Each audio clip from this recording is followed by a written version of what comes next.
Who was Charlemagne really? Welcome to Collapse, where history comes to life and where each video immerses you in the destiny of those who have shaped the world. Today, get ready to walk through the gates of a reborn empire, to walk in the steps of a ruler who forever changed the fate of Europe, Charlemagne. From the plains of Germania to the cathedrals of the Christian West, his name resonates as that of a builder of order and power, and tireless warrior, a reforming king, an emperor crowned in Rome. He forged one of the greatest realms since the fall of Rome, combining iron, faith, and law. Under his reign, monasteries became centers of knowledge, roads were expanded, Latin culture was revived, and the very idea of Europe took root. More than 1,000 years after his death, his legacy continues to shape our borders, our languages, our memories. But who was Charlemagne really? An emperor by the grace of God, or the visionary of a new Western order?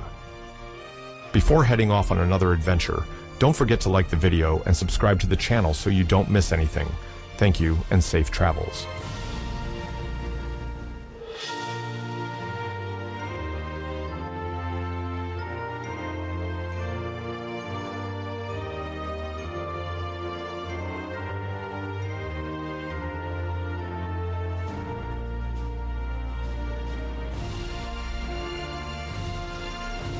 Around the year 740 AD, the world finds itself at a historical crossroads where immense political, religious, and cultural upheavals are beginning to take shape.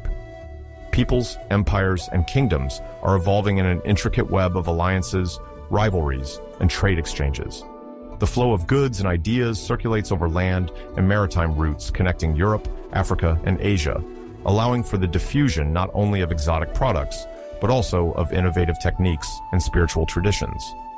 In this global tableau, it is crucial to understand how the regions of the Mediterranean, the Near East, Western Europe, as well as vast parts of Asia and Africa, are organized around the mid-8th century. For an international audience unfamiliar with much of this history, it is important to clarify the roles of each of the major players, their emblematic leaders, and the circumstances that shape the context of 740 AD. It is with this perspective that we approach today's global panorama, explaining each element in the most detailed and chronological way possible.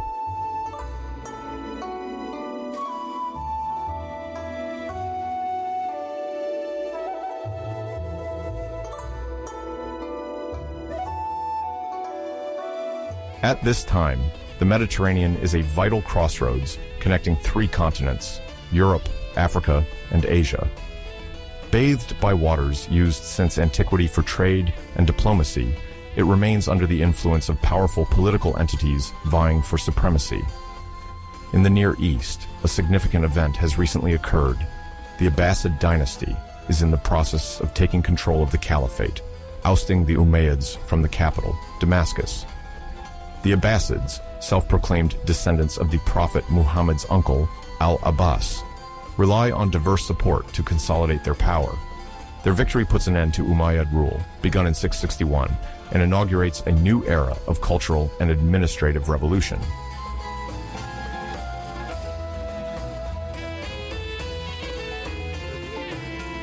In this struggle at the summit, the year 750 marks the definitive victory of the Abbasids over the rival dynasty. But it is a little later, in 762, that Caliph al-Mansur, the second ruler of this dynasty, founded the famous city of Baghdad on the banks of the Tigris in Mesopotamia. This location is not chosen at random. It is situated at a strategic commercial crossroads, linking Persia, Syria, and the caravan routes of Central Asia. Baghdad quickly becomes a major intellectual and cultural center.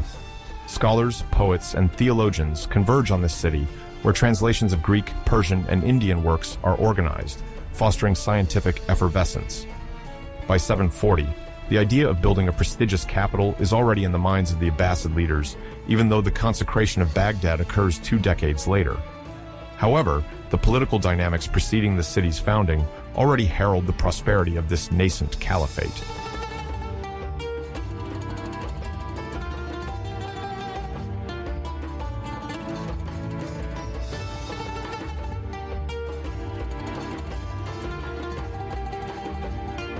Meanwhile, the Byzantine Empire, direct heir to the Eastern Roman Empire, maintains its stability under the leadership of Emperor Leo III, crowned in 717. Around 740, he implements significant military reforms, known as the Themes Reforms. The theme system involves dividing the imperial territory into administrative and military districts, each headed by a strategist. The goal is to make defense more effective against enemy raids and offensives, whether from Arab invasions or internal threats. Leo III, sometimes referred to as Leo the Isaurian, indeed faces pressures on several fronts, notably in the Near East, where the caliphate has undergone its own political transformation. Although complex, the Byzantine military reforms give the soldier settlers, known as stratiotes, the responsibility to defend their native territories, creating a stronger loyalty to the empire. On the religious front, Leo III supports iconoclasm, a movement that questions the use of holy images in the church, sparking internal theological conflicts. However, these controversies do not undermine the growing importance of a revamped military apparatus, embodied by the famous districts called themes.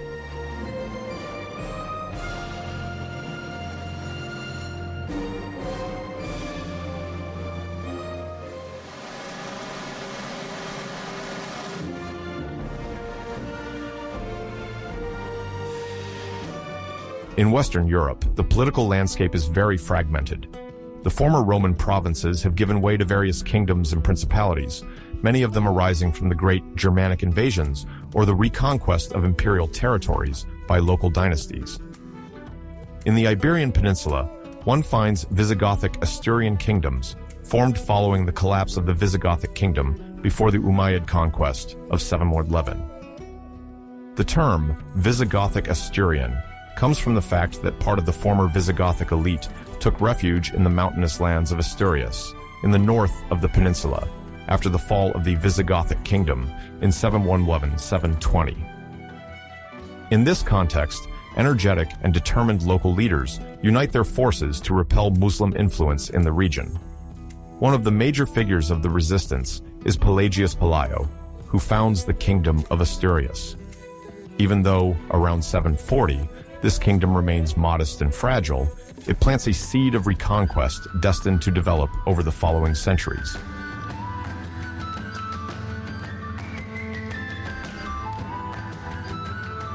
Further east, in the Italian peninsula, Lombard Italy is divided into duchies and papal territories. The Lombards, a Germanic people who invaded Italy at the end of the 6th century, maintain their holdings in the north and center of the peninsula while keeping the Byzantine Exarchate of Ravenna at bay. The Lombard dukes, such as those of Benevento, Spoleto, or Friuli, manage their domains relatively autonomously, not hesitating to compete with each other or to seek support either from the Byzantines or from the Bishop of Rome, the Pope. This Lombard fragmentation foreshadows the future tensions that will involve the papal power, eager to defend Rome against what it considers a pressing danger. This period of Italian history is characterized by complex geopolitical issues. The Church of Rome increasingly requires help from external powers, like the Franks, while the Byzantine emperor tries to preserve the little influence he still holds in Italy.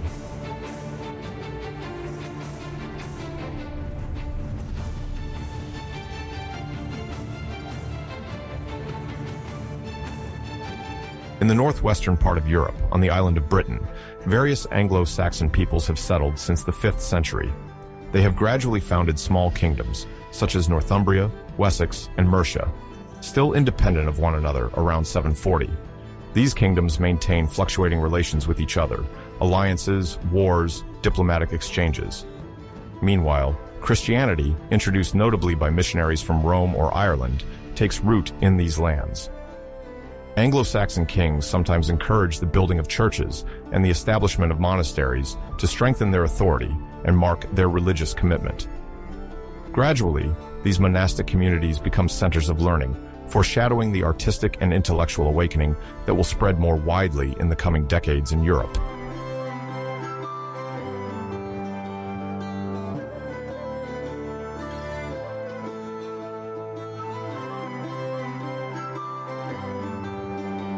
In Asia, the Tang dynasty rules China, experiencing its cultural and economic golden age under Emperor Xuanzong, who ascended to the throne in 712. Starting from 740, the Tang Empire then extends its sphere of influence through successful military campaigns, expanding its borders from Korea to the regions of Central Asia. It is a prosperous period for the arts, literature, and poetry, with prestigious figures such as Li Bai and Du Fu, poets who leave a monumental legacy.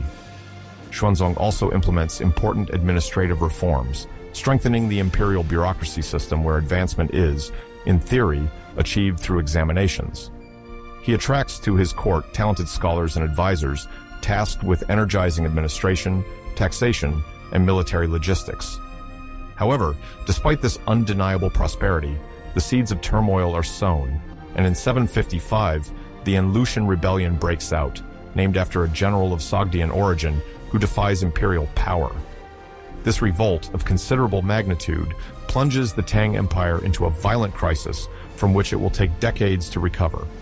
Even though, in 740, nothing hinted at the scale of the disaster, the Chinese Empire remains traversed by internal tensions.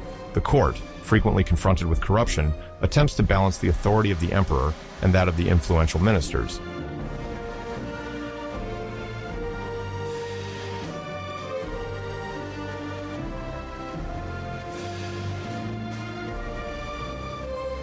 On the edge of sub-Saharan Africa, in the region known today as the Sahel, the rise of the Ghana Empire begins in its pre-imperial form. There are no local written sources from this period, but later, Arab accounts mention the existence of a kingdom of great wealth centered around the area of present-day Mauritania and southern Mali. This precursor empire is animated by powerful kings, often called Ghana or King of Waranga, who control the trade of gold and salt. Caravans cross the Sahara, linking North Africa to the forested regions of West Africa, exchanging precious metals, salt, spices, and various handcrafted products. This commercial dynamic attracts the attention of Arab merchants and diplomats, who begin to show interest in these distant lands. By 740, the Ghana Empire has not yet reached its peak, but its economic and political foundations are already visible, laying the groundwork for an entity that will fully emerge in the following centuries.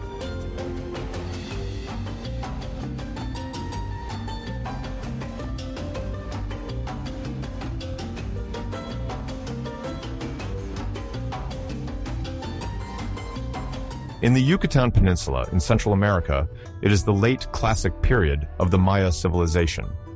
This great Mesoamerican civilization, whose peak begins around the 3rd century, admires science, mathematics, and astronomy.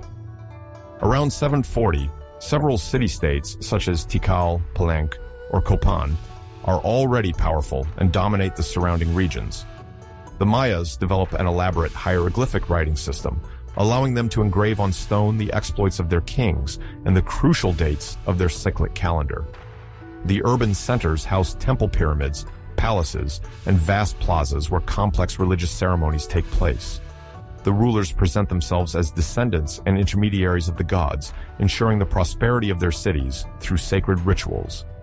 This era of splendor nevertheless precedes a series of crises and site abandonments, a process still discussed today, sometimes associated with internal conflicts, climatic disasters, and overpopulation. But in the year 740, the construction of monumental works continues, and commercial exchanges between Maya cities and with other Mesoamerican populations remain intense.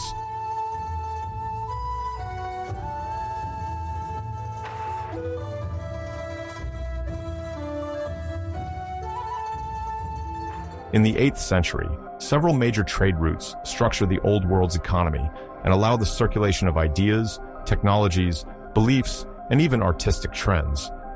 First, the diffusion of paper from the city of Samarkand, located in the Zaravshan Valley in Central Asia, is observed. The paper manufacturing technique, developed in China since the 2nd century, penetrates the Muslim world after the Battle of Talas in 751, where Chinese craftsmen are captured and forced to transmit their know-how to local artisans. Around 740, this practice is not yet widespread throughout the West, but the beginnings of this expansion are already being felt. Paper, lighter and less expensive than parchment, will revolutionize the circulation of sacred texts, scientific treatises, and administrative correspondence.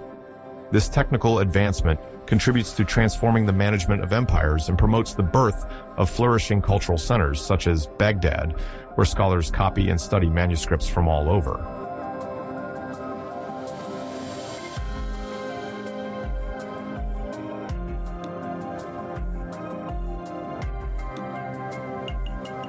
In addition to paper, other high-value goods cross the continents.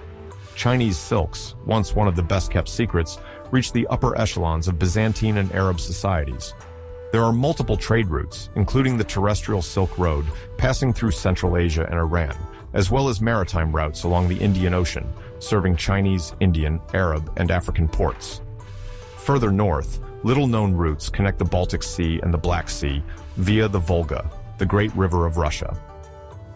On this Volga route, merchants exchange furs, slaves captured in the confines of Eastern Europe, or among pagan peoples, as well as amber, a fossil resin highly prized for jewelry making.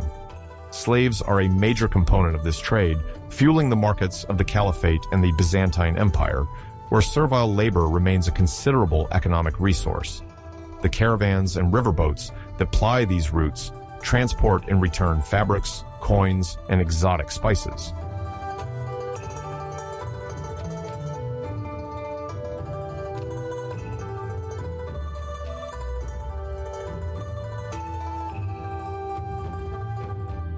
This period is also characterized by the spread of religious ideas, often carried by itinerant missionaries. On the Rhine, for instance, Irish and Anglo-Saxon monks, imbued with the missionary ideology inherited from St. Patrick and St. Augustine of Canterbury, embark on the evangelization of Germanic populations. Some, like Bishop Willibrord or later Boniface, also known as Winfrid, preach in Austrasia and Frisia, encouraging the founding of monasteries, the training of local priests, and the adoption of liturgical practices in line with Roman tradition. The itinerant nature of these often highly educated monks allows them to become true bearers of knowledge. They bring with them manuscripts, copying techniques, and an intellectual renewal that will blossom in the later Carolingian world. By around 740, this mission work sometimes goes beyond mere evangelization, serving to forge alliances between local chiefs and high ecclesiastical authorities, initiating new political connections. At the same time, the establishment of monasteries promotes land development, the introduction of new agricultural practices, and the use of Latin writing among elites who are still little literate.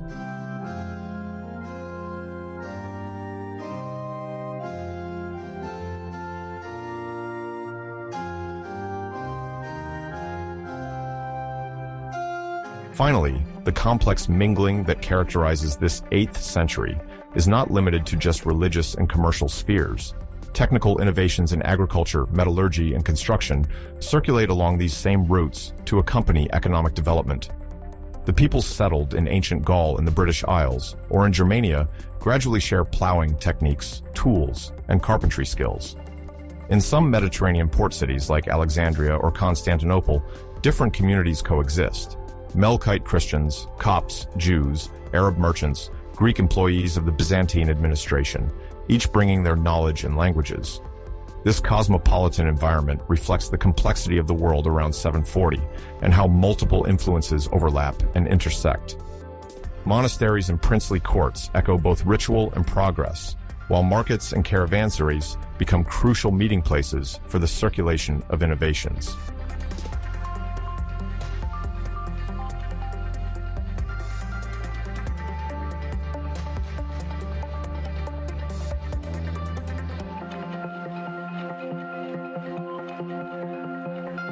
The Carolingian dynasty, whose power will durably mark the destiny of Western Europe, has its roots in the early decades of the 8th century. It is during this period that Charles Martel, the illegitimate son of the mayor of the palace, Pepin of Herstal, emerges as one of the central figures of the Frankish kingdom. After the death of Pepin of Herstal in 714, political power is contested among different family members. Charles, thanks to his military talents and the support of the aristocracy, eventually imposes himself and occupies a dominant position within the kingdom. But his international renown, often exaggerated by posterity, is linked to a major event, the Battle of Tours in 732.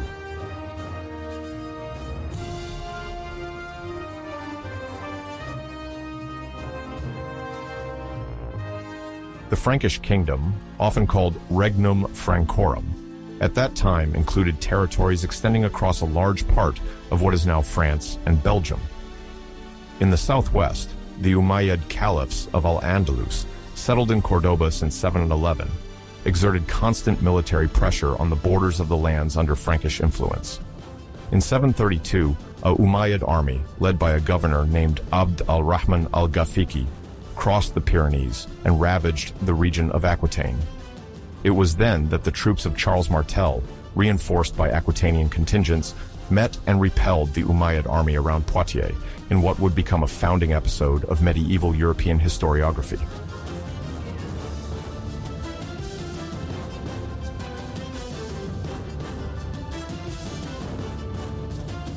Many 19th century historians portrayed the Battle of Poitiers as a decisive clash, saving Christendom from a total Islamic conquest of the continent. However, recent research nuances this view. The Umayyad army that entered Gaul was primarily seeking plunder rather than permanent settlement. The victory of Charles Martel nonetheless remains crucial for solidifying his authority, earning him a reputation as a protector of the faith and the title of champion of Christendom in some chronicles of the time. The military reality was likely less dramatic than the later myth, but the symbolic value of this triumph proved considerable. The balance in Aquitaine was temporarily restored, and Charles was able to build a network of loyalties around himself, already foreshadowing the rise of a new dynasty, destined to supplant the Merovingian kings.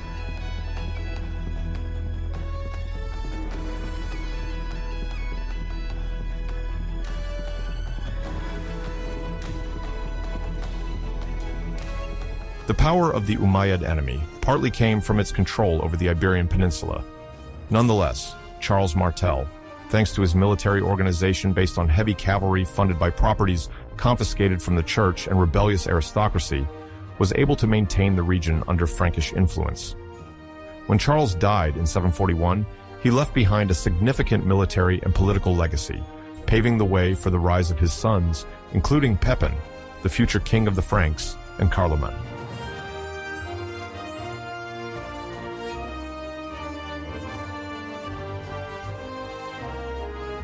After the death of Charles Martel, political power was shared between his sons Carloman and Pepin, both holding the title of mayors of the palace under the nominal authority of the Merovingian kings, whose prestige was already in decline. Carloman chose to retire to a monastery in 747, leaving his brother Pepin to govern the entire Frankish kingdom.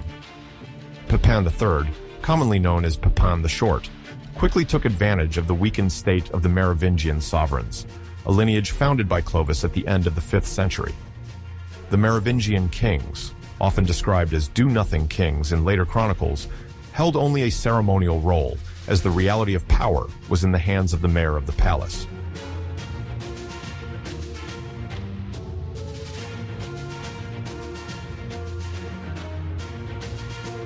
To legitimize his growing authority, Pepin sought support from Rome. Pope Zachary, aware of the need to have a solid defender to protect papal interests in Italy, responded favorably. According to sources, Pepin asked the following question: who should be king, the one who holds the dignity or the one who holds the power? The Pope ruled in favor of Pepin. Pepin formally ended Merovingian power by deposing King Childeric III and having himself crowned King of the Franks in 751. Thus was born the Carolingian dynasty, named after Pepin's direct ancestor, Charles Martel. This alliance between the papacy and the new king would heavily influence the political destiny of Europe.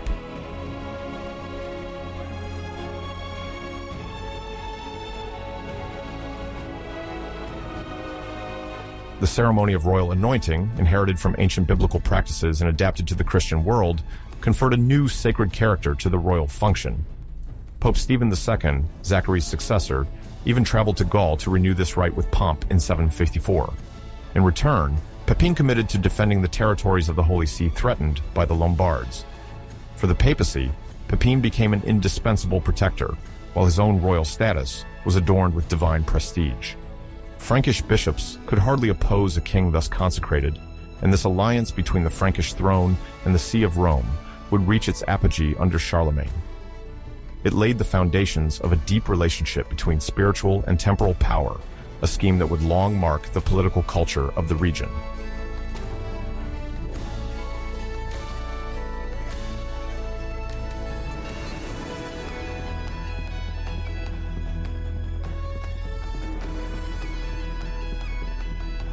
When becoming king, Pepin the Short also undertook administrative and military reforms to consolidate his grip.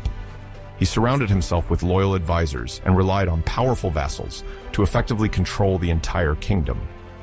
Campaigns were launched towards Septimania, and punitive expeditions targeted the Saxons, continuing the actions of Charles Martel.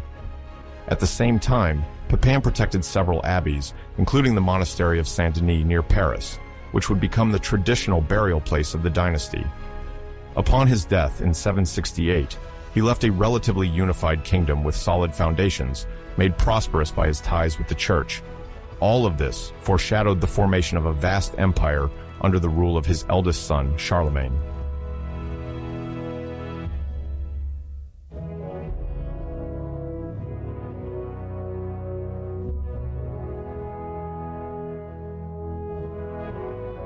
Charlemagne, in Latin Carolus Magnus, was born around 742, according to generally accepted chronology.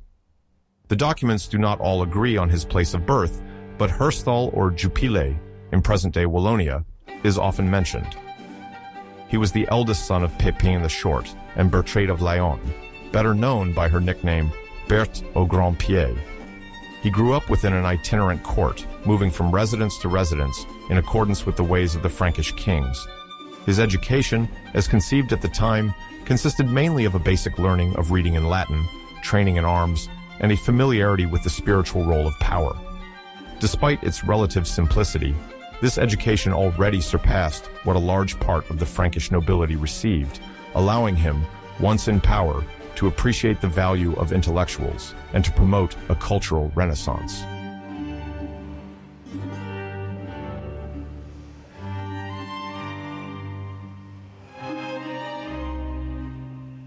Charlemagne was not an only child. He had a younger brother, Carloman, distinct from the uncle of the same name, probably born in 751 or 752. According to Frankish custom, which required the division of paternal inheritance among the surviving sons, Pepin the Short organized a division of the kingdom to preserve the balance between his two children. The danger of territorial fragmentation was real, and Pepin sought to anticipate it. He involved Charlemagne and Carloman in the management of current affairs, wanting them to acquire the necessary skills to reign. Their mother Bertha, a shrewd diplomat, encouraged cooperation between her sons, trying to contain potential rivalries. This strategy, still fragile, relied on brotherly harmony. Nevertheless, practice had already shown that unity among heirs was rarely free from tensions in the Frankish world.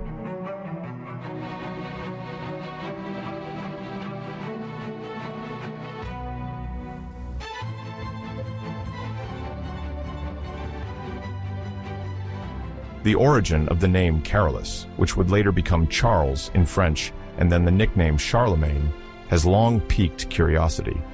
According to a late tradition, Carolus came from an anecdote about a small cape, the Capella. An ancestor of the Carolingian line allegedly carried this precious relic, and the place where the said cape was kept came to be called a chapel. Whether it is an apocryphal story or a distortion of popular tradition, this tale highlights the deep connection between sacredness and executive power that would mark the entire Carolingian era. Charlemagne, from an early age, was immersed in a world blending religious symbols, military training, and dynastic heritage, factors that would play a determining role in his conception of power when he succeeded his father and began building the powerful political structure that would become the Carolingian Empire.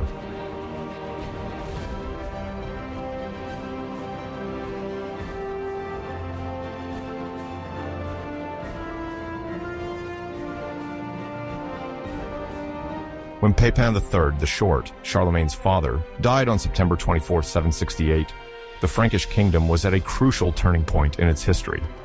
According to Frankish custom, the succession was divided among his sons. Pepin had two legitimate heirs, Charles, who would later be known as Charlemagne, and Carloman, his younger brother. Both received the royal crown, but in different regions. To understand what is at stake, it is necessary to recall that the Frankish territory then stretched over a large part of Western Europe, covering regions corresponding to parts of present-day France, Germany, and Belgium. It was thus an immense area, populated by local lords, influential bishops, and diverse Germanic populations.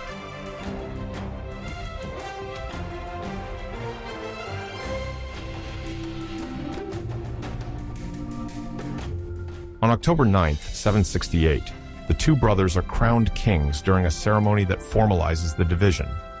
Charles receives the northern part, comprising Austrasia, a region corresponding approximately to the east of France and the west of Germany, as well as a portion of Neustria, which extends northwest of the Paris Basin. Carloman, on the other hand, inherits Aquitaine and Burgundy, southern and more Romanized territories. This geographical configuration is not without challenges. Aquitaine, whose capital is Toulouse, is still marked by a strong sense of autonomy, inherited from Visigothic traditions and past rebellions. Burgundy, centered around towns like Autun or Chalon, is rich in agricultural lands and influential monasteries. Some bishops support one king or the other, contributing to a fragile political balance.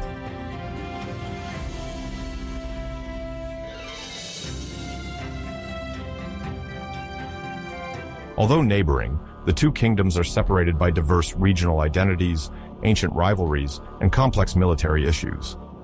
Charles, from his center of power in Austrasia, relies on a firmly established Frankish warrior tradition. Austrasian warriors are renowned for their discipline and loyalty to the Carolingian dynasty. Carloman, for his part, must deal with great Aquitanian nobles keen to preserve their privileges. Each brother is invested with the title of king, but the articulation of their respective powers follows tacit rules, shaped by Merovingian precedents and by the will of Pepin III to maintain family unity. Yet from the start, tension rises, and even the smallest quarrel can escalate into open conflict. It is in this context that their cohabitation takes shape.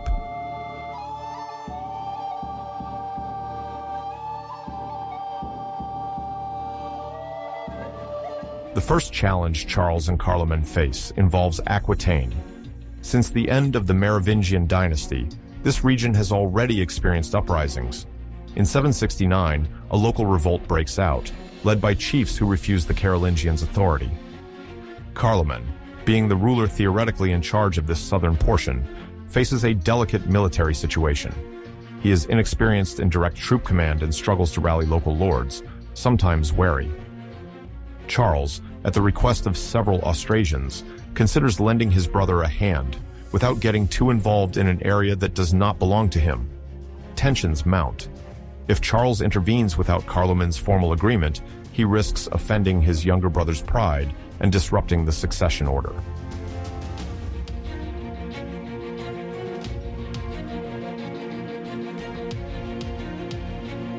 The Queen Mother, Bertha of the Big Foot, plays an invaluable and crucial role. She knows that family unity is essential. Daughter of Caribert of Laon, she inherited her lineage's political acumen and takes care to appease disagreements. She is nicknamed of the Big Foot, probably due to a malformation, a detail reported by certain sources. Aware that her son's legitimacy partly depends on the church's support, she urges Carloman to seek arbitration from influential prelates and encourages Charles to moderate his ambitions. The royal envoys, probably led by counts loyal to Pepin III, visit several monasteries, including St. Martin of Tours, to seek counsel and prayers. This maternal mediation bears fruit, as the fear of irreversible division leads each to make temporary concessions.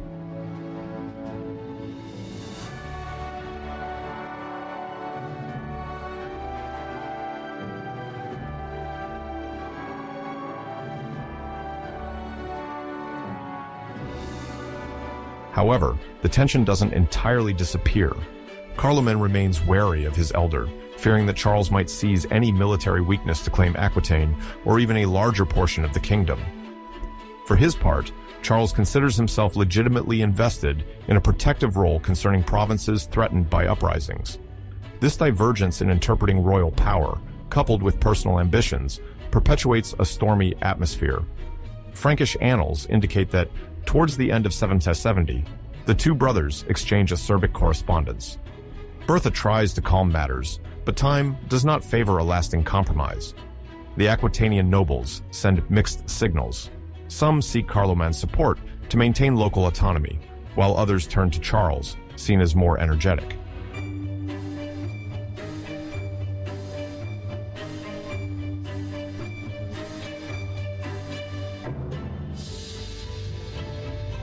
In the year 771, a decisive event occurs. Carloman dies suddenly at the age of about 20, according to some diplomatic and ecclesiastical sources. Historians still debate the precise cause: sudden illness, complications during a fever, or even poisoning. Whatever the circumstances, this disappearance radically changes the balance of power. In theory, Carloman's sons could have claimed their inheritance, but Charles acts quickly. With the support of the Austrasian nobility and the tacit approval of part of the clergy, he annexes his brother's domain with little difficulty. This maneuver is met with contestation from Gerberge, Carloman's widow, who seeks to protect her children's rights. Fearing for her safety, she takes refuge with the Lombards in northern Italy, where King Didier reigns, a potential ally for anyone wishing to destabilize Charles.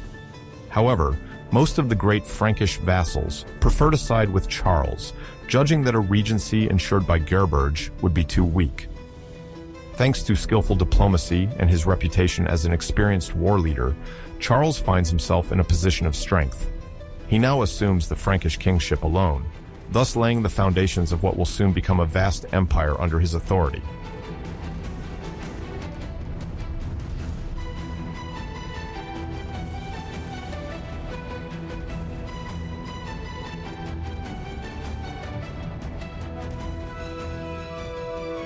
Beyond the Frankish borders, this dual coronation also attracts the attention of foreign courts. To the north, the Saxons watch these developments cautiously, fearing that Pepin's sons might try to extend military incursions into pagan lands. To the east, the Bavarians, under the governance of Duke Tassilo III, maintain fluctuating relations with Charles and Carloman. The challenge is to establish favorable matrimonial or diplomatic agreements, as family alliances are common currency for consolidating political positions. However, the divergence in personalities between Charles and Carloman does not facilitate negotiations. While Charles displays clear ambition and knows how to make himself popular with military leaders, Carloman appears more reserved, even suspicious, complicating diplomatic contacts. The Missi Dominici, these special envoys carrying the royal word, struggle to maintain harmonious cohesion in the border territories. Exchanges of gifts, often composed of horses, pieces of goldsmithing, or even ransomed captives, fluctuate according to political whims.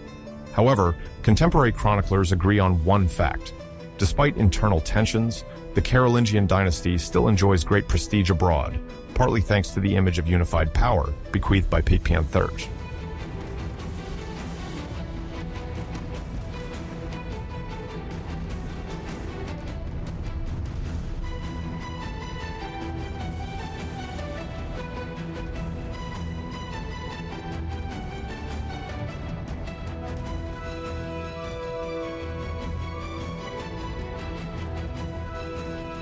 The daily life of the populations during the time of the dual monarchy remains poorly documented. Taxes and justice are exercised separately in each kingdom. Counts and viscounts, appointed respectively by Carloman or Charles, ensure peace and moderate local abuses. In the countryside, peasants mainly fear military requisitions and fiscal pressure. Disputes over corvée labor or grazing rights are regularly judged by county courts. Thanks to Bertha, the church seeks to strengthen clerical education, although this teaching falls to the elites, primarily monastic. Monasteries also serve as refuges and negotiation sites for rival lords. Religious alliances with Rome consolidate the legitimacy of both brothers, presented as chosen by Providence. Thus, until Carloman's sudden death, a fragile balance is maintained, mixing Germanic traditions and Roman heritage. This framework provides Charles with a solid starting point to reign.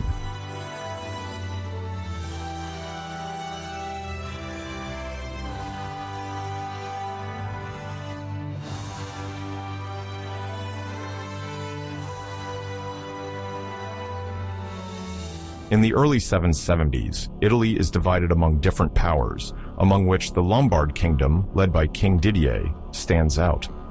The Lombards, of Germanic origin, had settled in the Italian peninsula since the 6th century, creating duchies and consolidating their authority, while the former Roman territories were fragmented among various lords.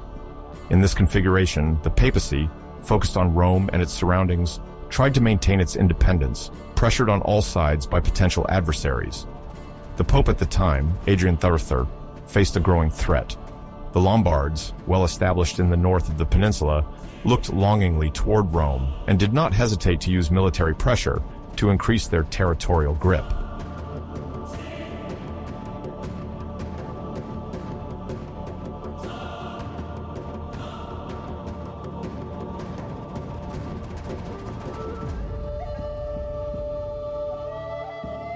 Despite various diplomatic attempts, Rome was not completely safe. The potential strikes by Didier against papal territories fueled the fears of the Roman Curia, especially since long-standing tensions involved the fate of the Eternal City. This Lombard king, having concluded several regional alliances, sought to extend his control towards today's Lombardy, but also over regions further south, where papal influence could be contested.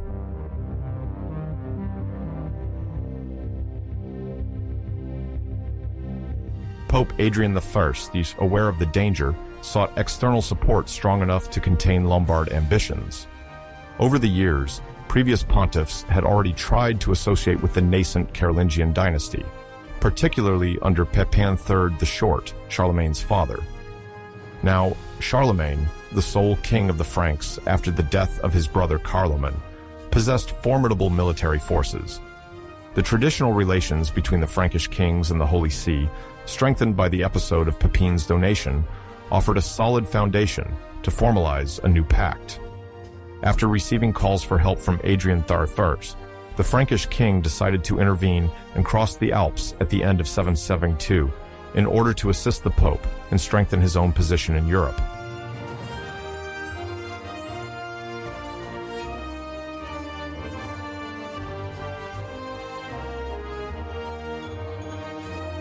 Faced with the possibility of a Frankish invasion, Didier considered various options, including forming agreements with neighboring princes hostile to Charlemagne. Nevertheless, the vastness of the Frankish kingdom and the strength of its armies deterred most potential allies of the Lombards from becoming too enterprising. The conflicts then crystallized around the city of Pavia, the Lombard capital, which was to become a major stake in the confrontation.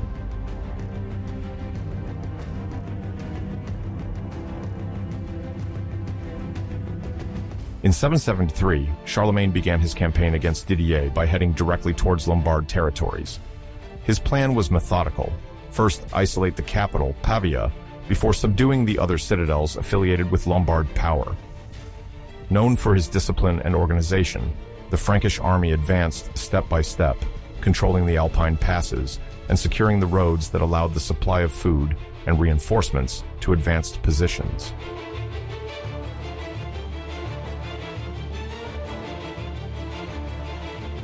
Very quickly, Pavia was besieged. This siege marked the beginning of a trial of strength, as the city, fortified and well-supplied, resisted bravely. Didier took refuge there, hoping to break the encirclement with the help of possible alliances. Among these were the Duke of Spoleto, whose duchy extended in the center of the Italian peninsula, and local potentates such as those of Benevento in the south. All were theoretically vassals or allies of the Lombards, but each pursued their own interests, which sometimes made the Lombard Confederation fragile.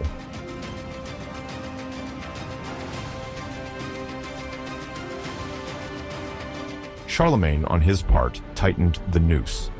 As the first phase of the siege dragged on, the Frankish logistics, supported by the hinterlands and allies in southern Gaul, guaranteed a continuous supply.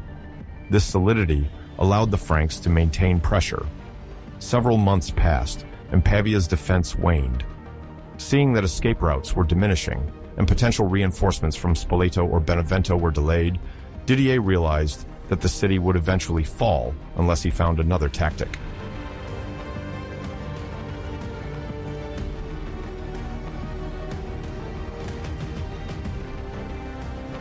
As winter approached, Charlemagne preferred to bide his time rather than storm the city.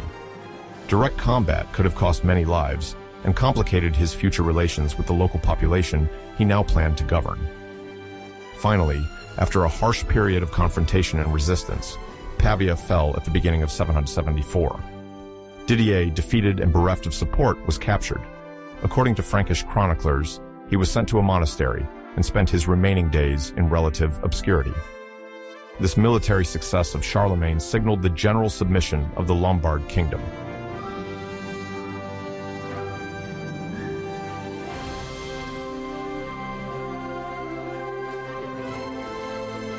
However, a second siege occurred almost simultaneously, or shortly afterward, when Charlemagne decided to consolidate positions in northern Italy by capturing other recalcitrant Lombard strongholds, still in the strategic area of the Po Plain. Thanks to the capitulation of Pavia, Lombard resistance quickly crumbled, and several local leaders rallied to the conqueror to preserve their possessions. Even the Duke of Spoleto, aware of the balance of power, sent emissaries to negotiate. Alliances inverted, and the political balance of Italy shifted in favor of Charlemagne and the papacy.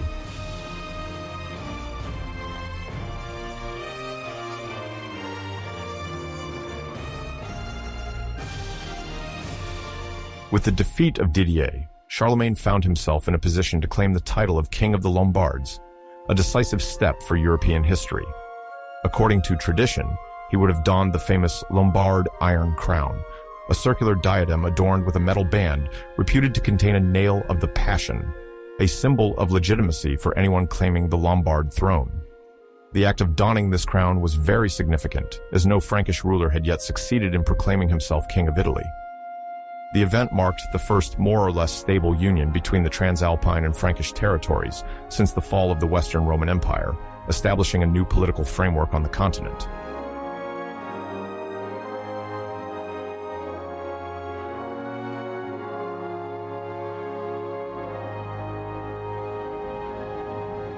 The reasons for this union went beyond mere military accomplishments.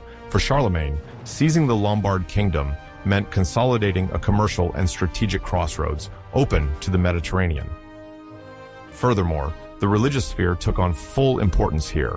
By inheriting the Lombard kingdom, Charlemagne presented himself as the natural defender of the Roman Church, to which he owed both diplomatic and spiritual support.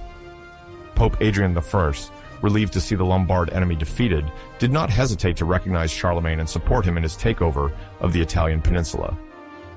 This close collaboration would cement the Papal-Frankish alliance for decades to come.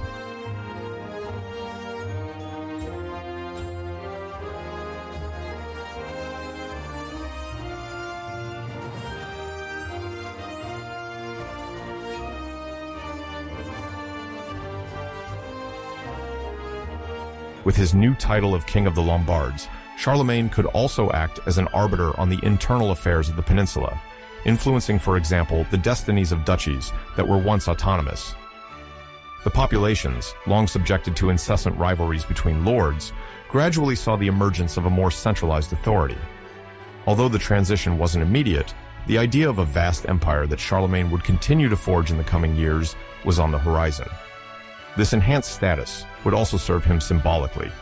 By inheriting the Lombard crown, it was to affirm that he now embodied, to some extent, the continuity of the Roman legacy, whose memory remained vivid in these regions.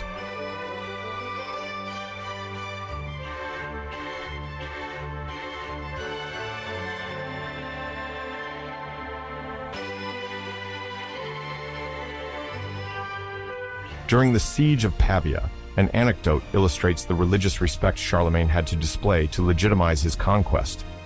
Within the city, certain relics attributed to St. Augustine, one of the greatest theologians of Christian antiquity, who died in the 5th century in the African province, were kept. According to accounts, these precious remains had been transferred from North Africa to the Italian coast, before finding refuge in the Lombard city. The Lombards considered their possession as a testimony of prestige and piety.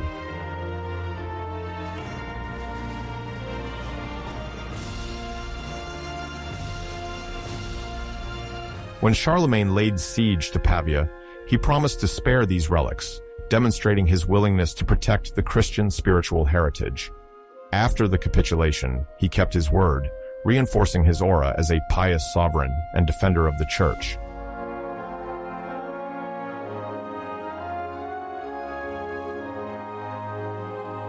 Between 772 and 804, the Saxon Wars opposed the Frankish kingdom of Charlemagne to a confederation of Germanic tribes settled in regions corresponding mainly to present-day northern Germany. These conflicts, which spanned more than 30 years, had a considerable impact on Western Europe, as they contributed to the consolidation of Carolingian power and the expansion of Christianity. At that time, the Saxon area was still strongly marked by paganism, and its way of life was largely based on a network of beliefs and sacred places. Thus, the Frankish conquest, theoretically supported by religious authority, also resulted in an imposed conversion, taking the form of both military campaigns and legislative measures.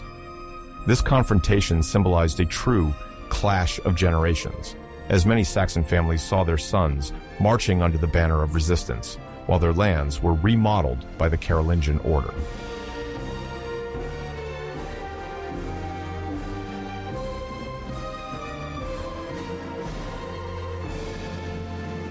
When Charlemagne began his first campaign against the Saxons in 772, the military objective was intertwined with a religious mandate to Christianize the local paganism and politically integrate these populations.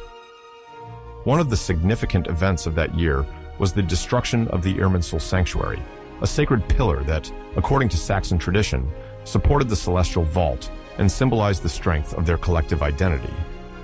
Its exact location remains debated to this day, with some historians placing it near the Teutoburg forest, while others suggest a location further east, in a neighboring region. Regardless, this attack on the Irminsul was not only a military victory, it also demonstrated the Frankish determination to eradicate places of worship considered heretical. From Charlemagne's perspective, controlling the Rhine Valley and its various river routes would secure the eastern frontier of the Frankish kingdom and prevent further Saxon incursions. The Saxons, on the other hand, saw this offensive as an intolerable assault on their ancestral beliefs. For them, preserving their sanctuaries and traditional rituals went beyond simple religion. It consolidated their social cohesion and tribal governance. Thus, the destruction of the Irminsul sanctuary only fueled a sense of injustice that would foster, over the years, a fierce resistance, sometimes scattered, sometimes unified, against Frankish power. This first phase marked the beginning of a long series of confrontations in which religion and geopolitics constantly intertwined.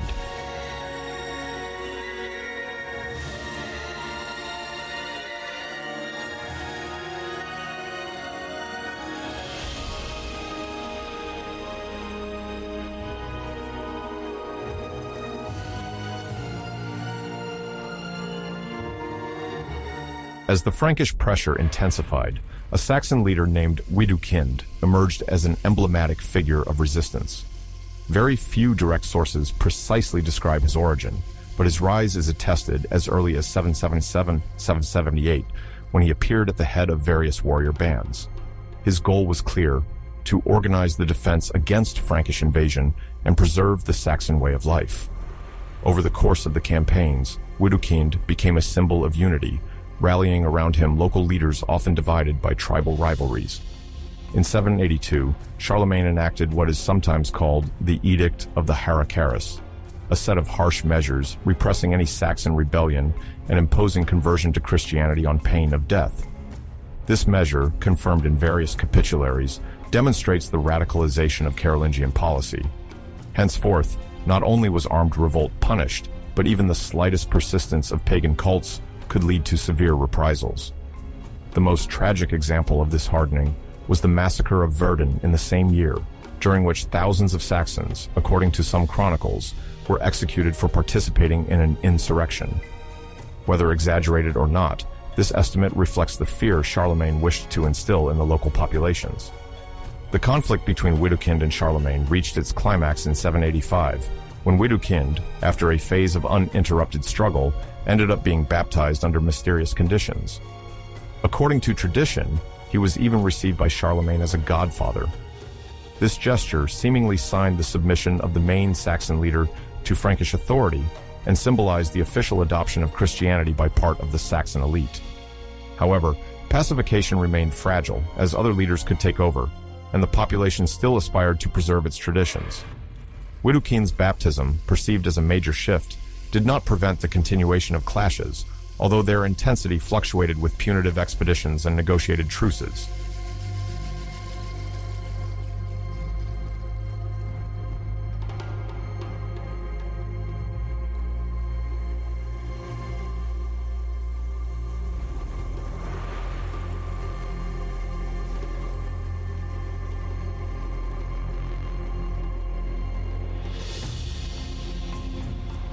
The Frankish conquest was not limited to religious and military coercion.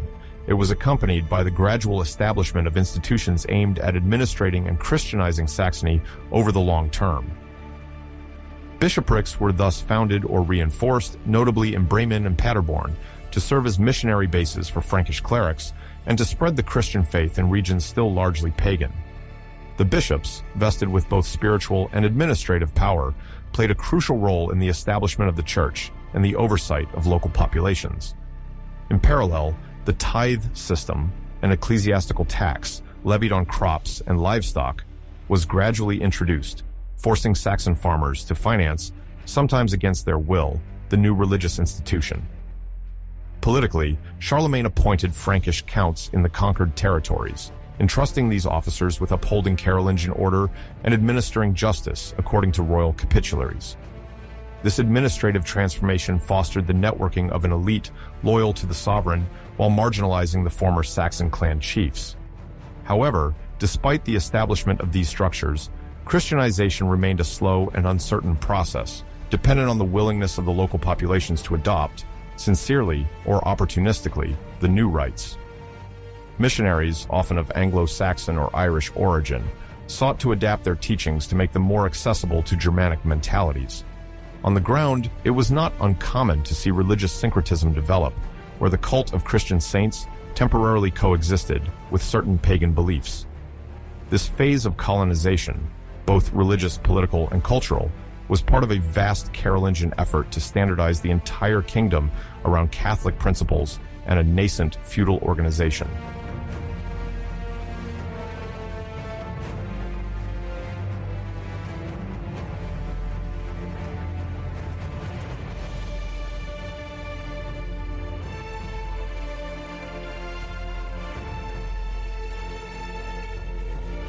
The final phase of the conflict extended until 804, the date considered to mark the definitive submission of the Saxons. Despite baptisms and reforms, numerous pockets of resistance persisted in remote regions. Charlemagne conducted several large-scale campaigns to suppress revolts and force the Saxons to comply with the capitularies, particularly those banning pagan practices. Repressive measures intensified, leading to massive deportations. Some Saxon groups were forcibly relocated to other regions of the empire, such as Neustria or Aquitaine, to break their territorial ties. Conversely, loyal populations were settled in Saxony to consolidate Frankish domination. This policy of population displacement aimed to prevent any resurgence. Despite the scale of these actions, it was only in 804 that Charlemagne proclaimed the definitive capitulatio, an act formalizing total submission.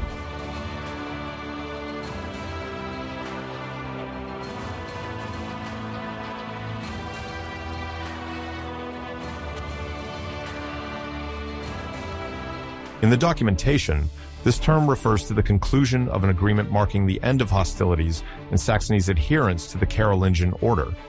The pacification was not free of residual tensions, and assimilation occurred over several generations. However, the year 804 remains a significant milestone as it marks the official end of a long and violent episode. In a space now integrated into the Frankish kingdom, Saxon culture, though weakened, endured through the gradual adaptation of its traditions. For Charlemagne, the outcome of these Saxon wars was measured as much by the stability of borders as by the Carolingian power's ability to impose its values in a region once fiercely independent. Regional annals still mention some isolated uprisings, but the military apparatus developed by Charlemagne now proved capable of rapidly managing these crises.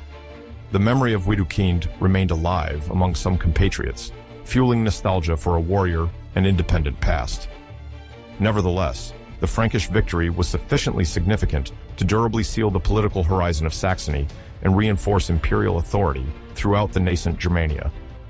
These events set a precedent that influenced subsequent dynasties.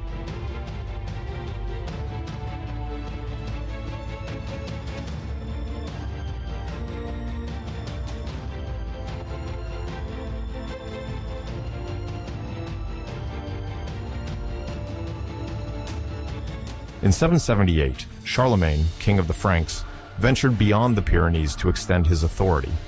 He was responding to calls from Moorish leaders in dissent against the emir of Córdoba, Abd al-Rahman I, who had reigned since 756. Among these notables was possibly Sulayman al-Arabi, governor of Barcelona, seeking to free himself from the emirate's yoke.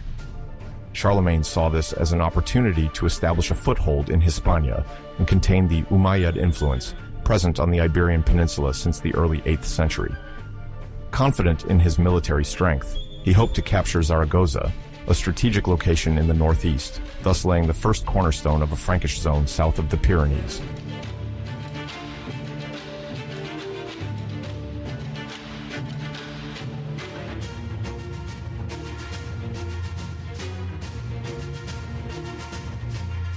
However, the reception in Zaragoza was not what he expected.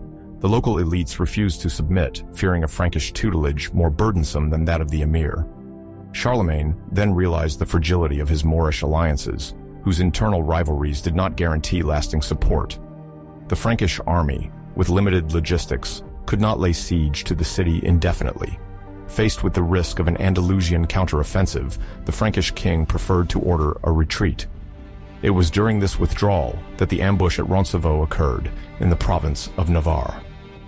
The Basque warriors, fiercely attached to their independence, attacked the Frankish rearguard, thus surprising the troops slowed by the rugged terrain.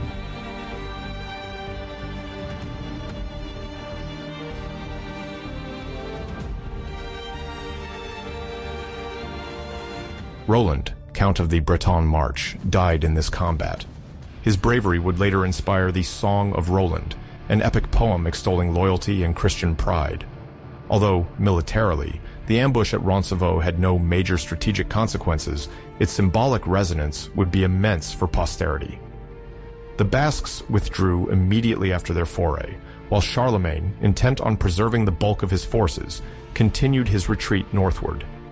Thus, the 778 expedition ended in a failed advance, yet it provided history with one of the most significant heroic narratives of the Western Middle Ages.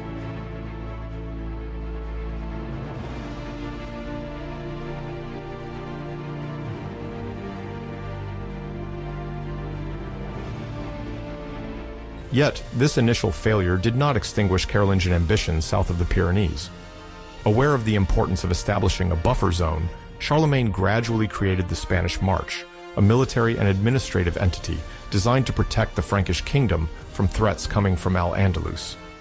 To secure the mountain passes and monitor the valleys, he entrusted commands to faithful counts while seeking to ally with local Christian elites.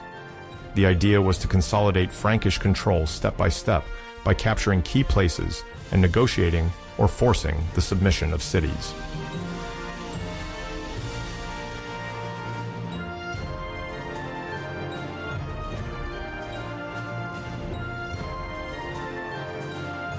In 785, Girona openly surrendered to the Franks. According to chroniclers, the local authorities preferred Carolingian protection over the emirate's uncertain authority. Its integration into the Spanish March provided a crucial territorial gain for Charlemagne, who stationed a garrison there to solidify the stronghold. The counts appointed by the Frankish court gradually introduced Carolingian law and customs, while collaborating with the native population. Girona then served as a lock to control access to inland Catalonia and monitor any advance from the south, while trade routes were organized around the Ter River and trans-Pyrenean exchanges.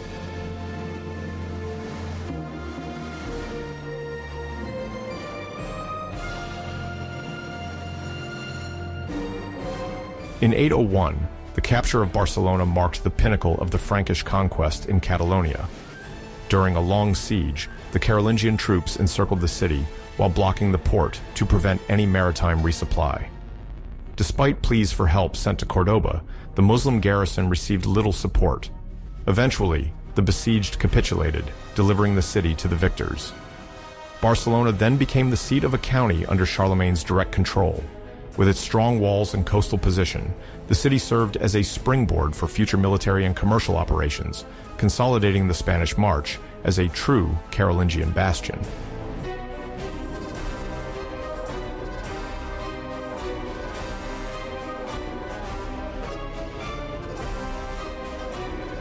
This territorial expansion had several implications. The Franks secured the corridor connecting the Pyrenees to the Mediterranean, facilitating the movement of troops and the flow of goods. Politically, the establishment of Carolingian institutions in places like Girona and Barcelona allowed for the spread of Frankish influence in the heart of Catalonia. Commercial exchanges intensified, notably through maritime routes, offering new opportunities to Frankish and local merchants. Meanwhile, the Frankish Church sent bishops and missionaries to oversee the population, contributing to the more formal Christianization of these territories that had long experienced Muslim presence.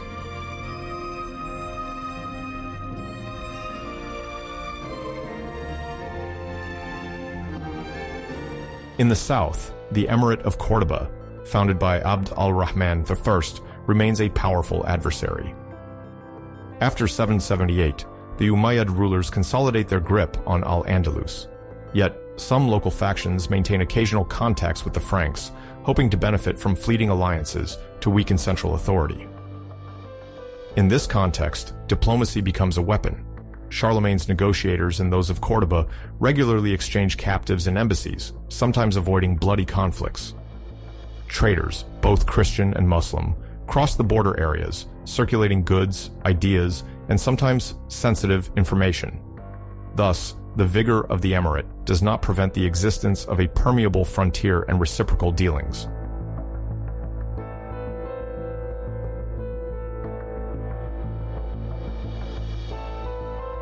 Between 778 and 812, the dividing line generally stabilizes around the Ebro, a major river in Hispania. To the north, the Franks hold the key towns of what will become Catalonia, while the Emirate of Cordoba maintains its grip on most of the southern peninsula. Conflicts do not entirely disappear. Sporadic raids, uprisings, or personal struggles continue to punctuate frontier life. Despite everything, thanks to fortified posts, the Spanish March remains relatively safe for the Franks. Carolingian capitularies, locally disseminated, help establish a new order, even though Carolingian influence sometimes remains fragile in remote areas.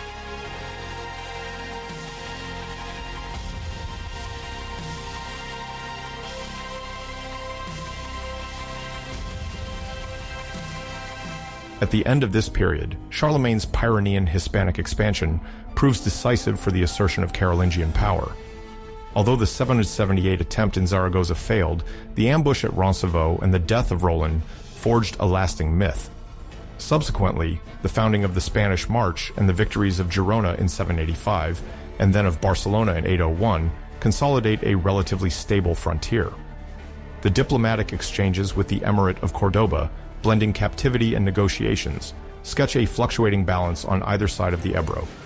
Thus, the period 778-812 highlights the tenacity of the Franks in establishing themselves in the peninsula despite significant obstacles, and lays the foundation for a lasting presence in Catalonia.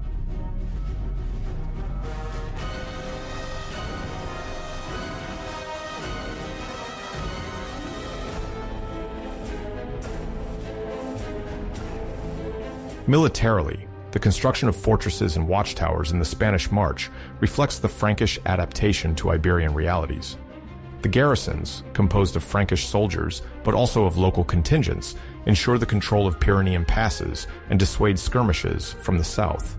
Communication routes are improved to facilitate the arrival of reinforcements, supplies, and livestock. New political centers, led by counts serving Charlemagne, emerge around the conquered towns. This rudimentary military and administrative infrastructure nonetheless constitutes a solid foundation for future expansion and consolidates the defensive network.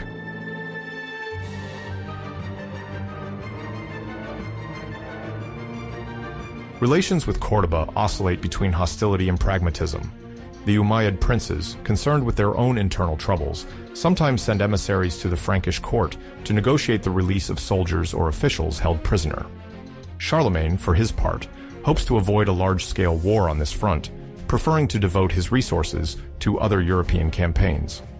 On both sides, luxurious gifts are also exchanged, such as fabrics, horses, or precious metals, reinforcing the idea that beyond religious and political rivalry, commercial ties already transpire beneath the surface of antagonisms.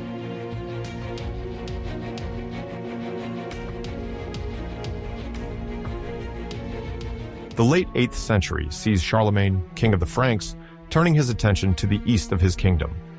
The campaigns conducted between 791 and 803, which primarily unfold along the Danube, confront him with the Avars, a people of Turkic origin settled in the Pannonian Plain. For several decades, the Avars have wielded significant influence in this strategically crucial region, linking Central Europe to the Mediterranean. The stakes are multiple, securing borders, asserting Frankish power, and establishing new political and religious relations.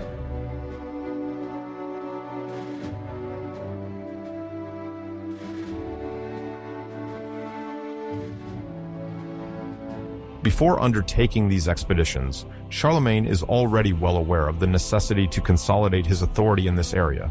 The Avars, once feared for their raids and incursions deep into Frankish lands, have constituted a powerful confederation. They have erected a set of circular fortifications, collectively called the Avar Ring, around which their military defense and politico-religious organization are centered. Frankish chroniclers describe this ring as a formidable bastion, protected by ramparts, ditches, and a well-established garrison.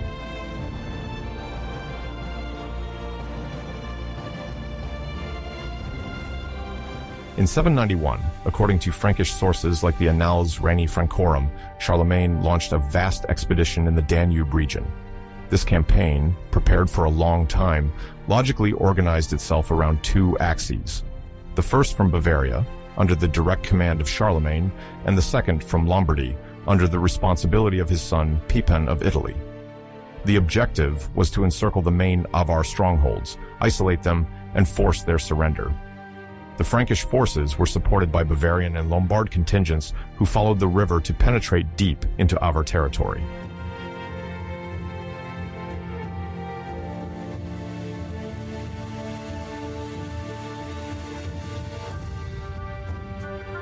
To justify this intervention, the Frankish court highlighted the persistent threat posed by Avar raids on the borderlands. Moreover, the ambition to extend Christian influence played a crucial role. Missions previously carried out in Saxon territories and the search for lasting peace in the east led Charlemagne to consider the political and religious assimilation of these pagan populations. From the onset of hostilities, the Franks initiated a series of sieges to subdue the fortresses along the Danube, demonstrating elaborate logistics and solid discipline.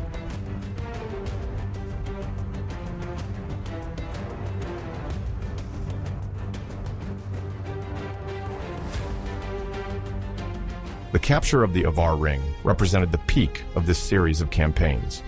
The Avars, whose martial reputation rested on the mobility of their cavalry and their knowledge of the terrain, were gradually cornered by the more numerous and better equipped Frankish forces. Over the years, several assaults succeeded one another, sometimes interrupted by fragile truces or abortive negotiations. Eventually, it seems that between 796 and 803, the Franks managed to penetrate the heart of the great entrenched camp, taking advantage of internal divisions among the Avar leaders.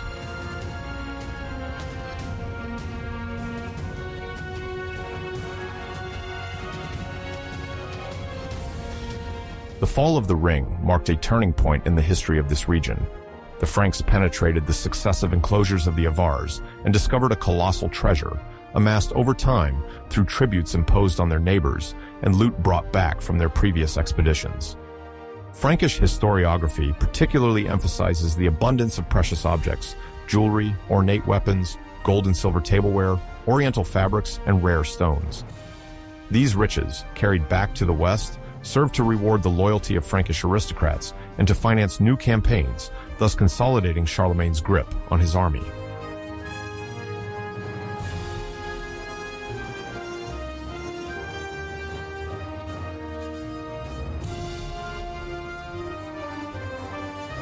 The exploitation of the Avar treasure was organized methodically. Charlemagne did not simply appropriate it for the royal treasury alone. He followed a policy of voluntary distribution. The great lords and nobles who distinguished themselves in battle received a substantial portion, reinforcing their attachment to the crown. This also helped cement the system of vassalage, as regular redistribution of goods and the granting of new lands encouraged obedience and loyalty. According to some witnesses, a portion of these treasures was even allocated to the construction or embellishment of religious monuments, symbolizing the victory of Christianity over Avar paganism.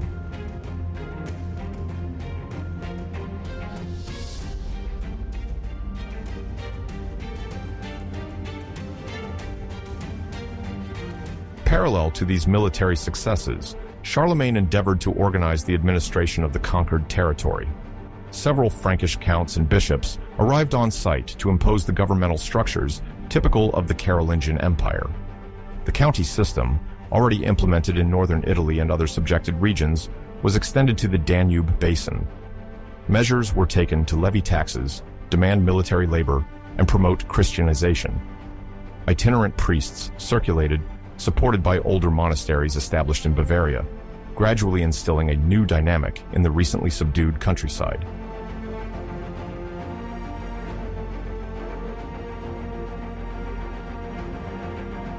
After the campaigns against the Avars, Charlemagne strengthened his ties with Carantania, the territory of the ancestors of the Slovenes.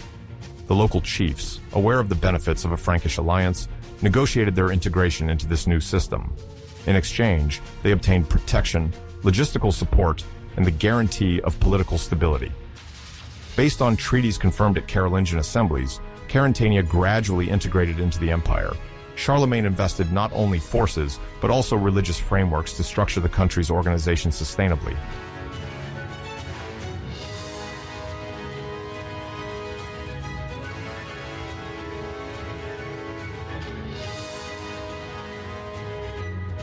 The Christianization of Carantania is part of the general policy of conversion encouraged by the Carolingian court. Already in the 8th century, missionaries from Bavaria were attempting to establish the Christian faith. However, it was mainly under Charlemagne that these efforts intensified, thanks to better coordination between the civil authority and the church. We witnessed the founding of churches, monasteries, and bishoprics aimed at spreading the Latin liturgy and guiding the local populations. However, unlike the Saxon campaigns, the Christianization of Carantania seems less violent and more negotiated, at least according to Bavarian accounts.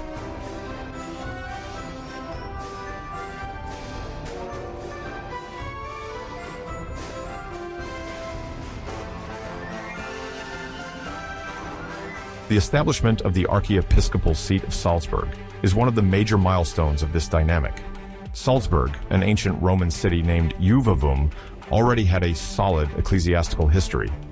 Saint Rupert had founded a monastery there in the 7th century, which later became a bishopric. Under Charlemagne's reign, and notably thanks to the efforts of Bishop Arno, Salzburg grew in importance in the religious organization of the southeast of the empire. Arno, a close advisor to Charlemagne, advocated for Salzburg's elevation to archbishopric status.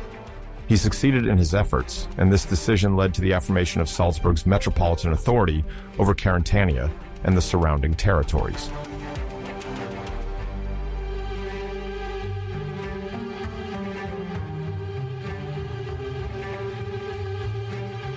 In 803, as Frankish domination in the former Avar Confederation was firmly established, Salzburg received the pallium, a symbol of archiepiscopal authority.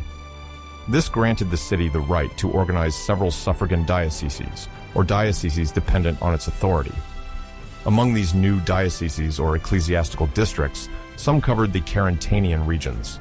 This hierarchical distribution aimed to create an effective ecclesiastical network capable of supervising Christianization and guiding the population under the aegis of the Latin Rite, supported by the empire.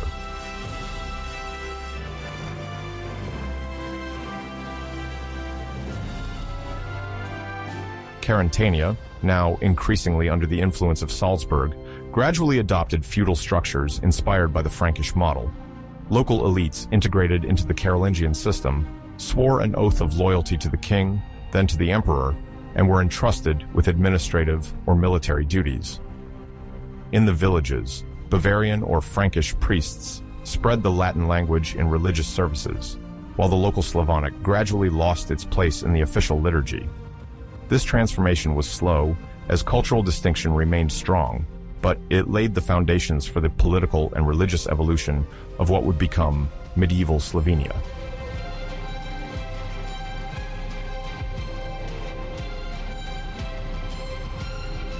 The choice of Salzburg to structure this religious mission was not accidental.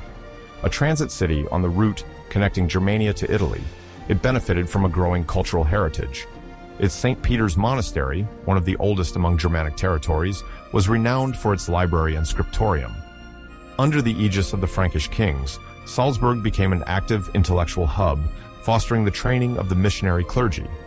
The bishops also encouraged the development of sacred music, the composition of liturgical chants, and the copying of manuscripts, all elements that consolidated the spiritual unity of the Carolingian Empire.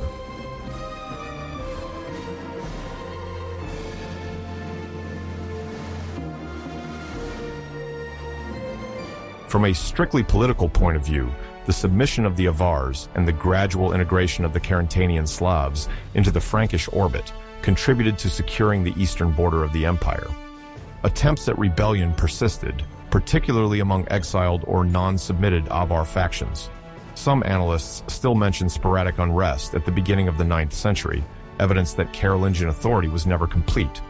However, the creation of forts, the installation of garrisons, and the organization of a network of border counts ensured firmer control than ever over these regions.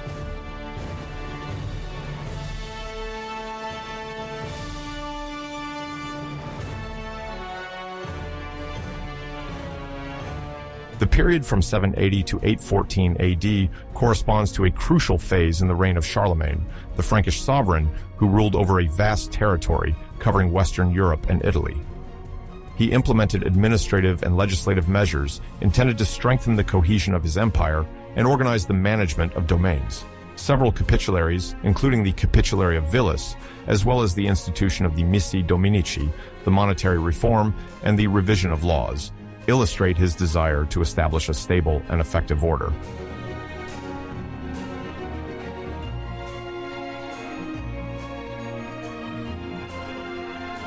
Although the precise date of the Capitulary of the Vilis is debated, it reveals Charlemagne's meticulous approach to organizing his royal estates. Drafted in the form of lists, it described the ideal functioning of imperial villas, major agricultural centers of the Frankish kingdom. It includes directives on vegetable gardening, livestock, orchards, as well as the management of artisans and servants. This rational management aimed to maintain economic prosperity and ensure the subsistence of the court.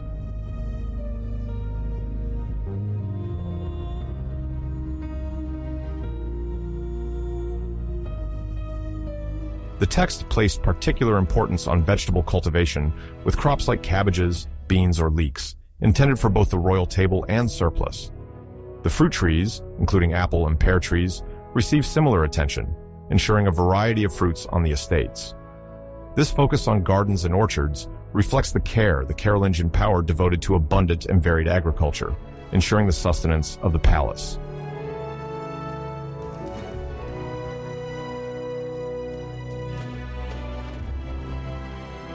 In addition to agricultural directives, the Capitulary of the Vilis emphasized the proper management of the workforce and material resources.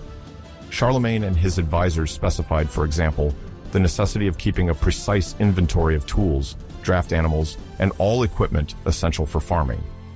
The royal authority also cared for the well-being of workers, whether serfs or specialized artisans, to prevent any desertion and consolidate productivity. This rigorous approach, seemingly meticulous to the smallest detail, fit into the global vision of a strong, organized empire with a solid economic foundation.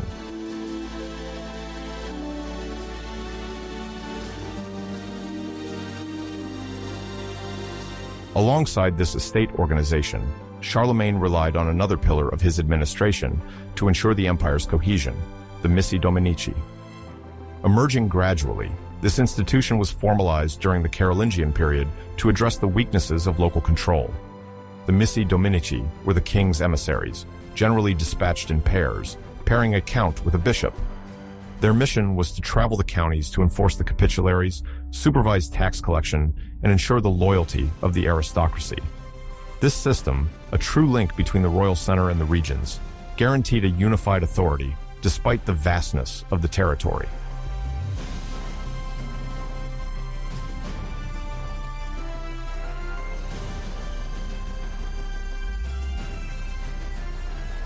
These special envoys, endowed with Carolingian authority, regularly visited the main districts and convened local assemblies to hear the subjects' grievances. In case of disputes, they acted as arbitrators and, if necessary, could call upon royal justice. Meanwhile, they ensured that Charlemagne's edicts, published as capitularies, were widely disseminated and known by all. This on-site vigilance forced local lords to more closely adhere to directives from the center. Thus, the empire benefited from relatively uniform control, despite the diversity of regions and the emergence of multiple feudal powers.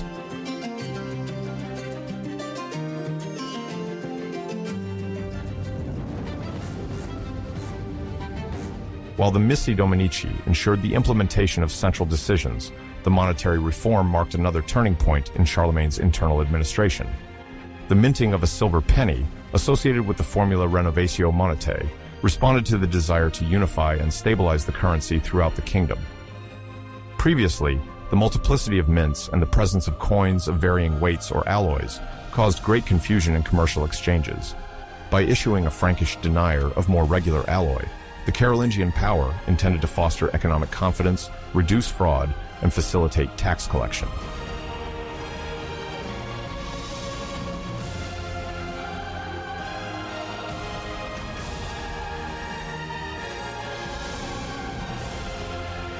This monetary unification aimed to promote smoother trade, essential for the kingdom's prosperity. Merchants, whether Frankish, Lombard, or Saxon, could thus trade their goods without fear of sudden currency depreciation or lack of trust from their partners. Furthermore, by unifying the minting process, the state consolidated its symbolic authority. The denier, sometimes bearing the royal effigy or monogram, constantly reminded of Charlemagne's sovereignty. Fiscal revenues were also simplified, as controlling monetary production provided better visibility on financial flows.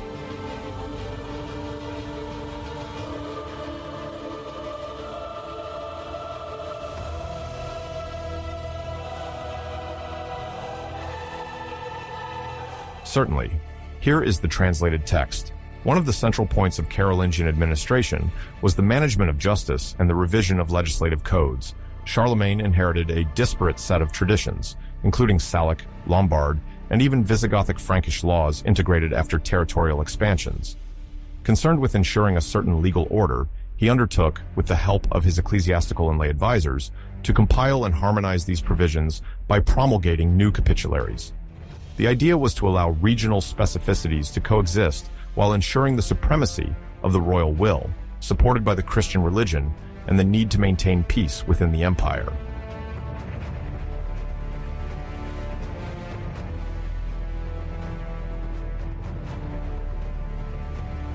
Among the revised legislative texts, the Lombard law received particular attention from Charlemagne after he conquered the Lombard kingdom in 774. Specific clauses were updated to combat injustice within these recently subdued territories and ensure the stability of a kingdom now under his crown. Likewise, the Salic law, inherited from the Franks, underwent a revision aimed at clarifying issues of inheritance and financial compensation in the event of a crime. Several capitularies, intended to specify the application of these different corpora, were enacted to progressively unify the law under royal aegis.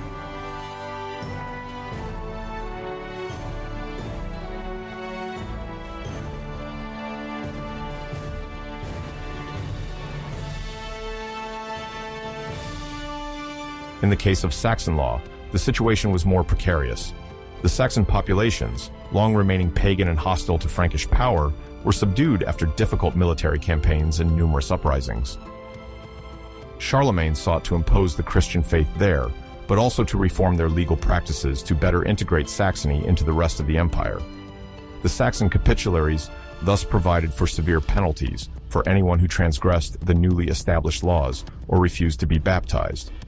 Despite their harshness, These measures were gradually eased, reflecting the evolution of Carolingian policy, which became less brutal and more focused on long-term stability.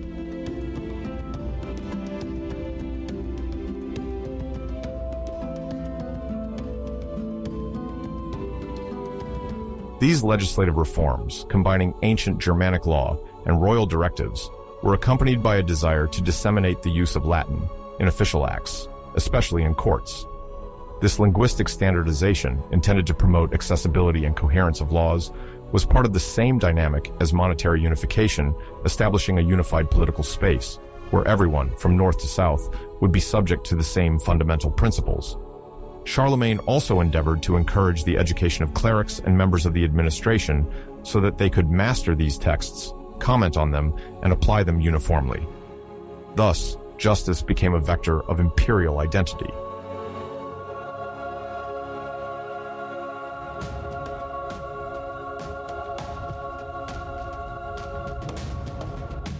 The cultural rise that accompanied Charlemagne's reign is commonly referred to as the Carolingian Renaissance. Despite the military and diplomatic tensions of his time, the sovereign made considerable efforts to revitalize ancient knowledge, encourage intellectual production, and harmonize religious life in his kingdom. This ambition rested on the collaboration of scholars from various regions of Europe, who converged their traditions and skills at an emblematic location, the court of Aachen. There, under the impetus of Charlemagne and his advisors, education received a new impetus. The arts drew inspiration from ancient and Christian models, and the sciences witnessed unprecedented modernization. For an international audience unfamiliar with this period, it is crucial to underline how much these initiatives shaped Western Europe's cultural heritage, laying the foundations for a lasting intellectual evolution.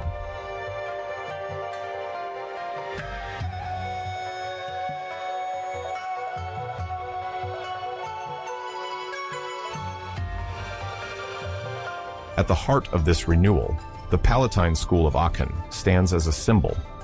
Located in Charlemagne's main residence, it attracted remarkable scholars, including Alcuin of York, a scholar from England. A former master of a cathedral school in the Kingdom of Northumbria, Alcuin was renowned for his deep knowledge of biblical, patristic, and ancient texts. His arrival at the Frankish court around 781-782 was in direct response to Charlemagne's invitation, who wished to increase the level of instruction of his subjects and improve the training of the clergy. Beyond his role as a theological advisor, Alcuin oversaw the writing and compilation of manuscripts, while reforming the way liberal arts were taught, comprising the trivium grammar, rhetoric, dialectic, and the quadrivium arithmetic, geometry, astronomy, music.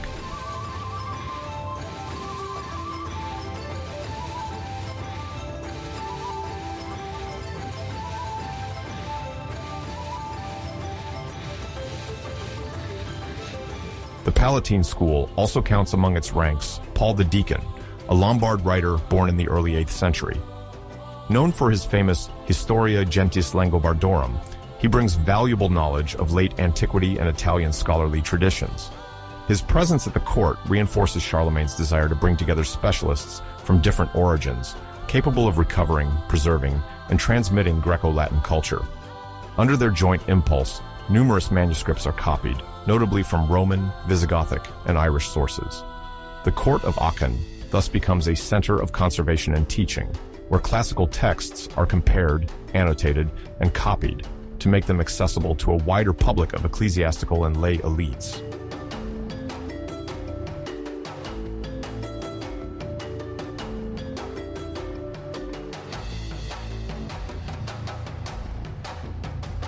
This intellectual vitality leads to the standardization of the Carolingian minuscule, one of the most famous innovations achieved under the patronage of Charlemagne. Initially, medieval manuscripts are often written in scripts that are difficult to decipher, where the distinction between uppercase and lowercase is not always clear. The scriptoriums, copy workshops under the aegis of the Palatine School, progressively adopt a more legible, clear, and regular script, which facilitates the reading and reproduction of works. The Carolingian minuscule, thus named in reference to Carolus Magnus Charlemagne in Latin, becomes a model of neat writing, whose use will extend to the entire Carolingian Europe and beyond. This graphic system marks a major turning point in the transmission of knowledge, as it promotes faster, more uniform, and more reliable dissemination of texts. For example, gospel books and psalters, intended both for monastic scribes and court literates, benefit from this refined form, conducive to study, memorization, and learning.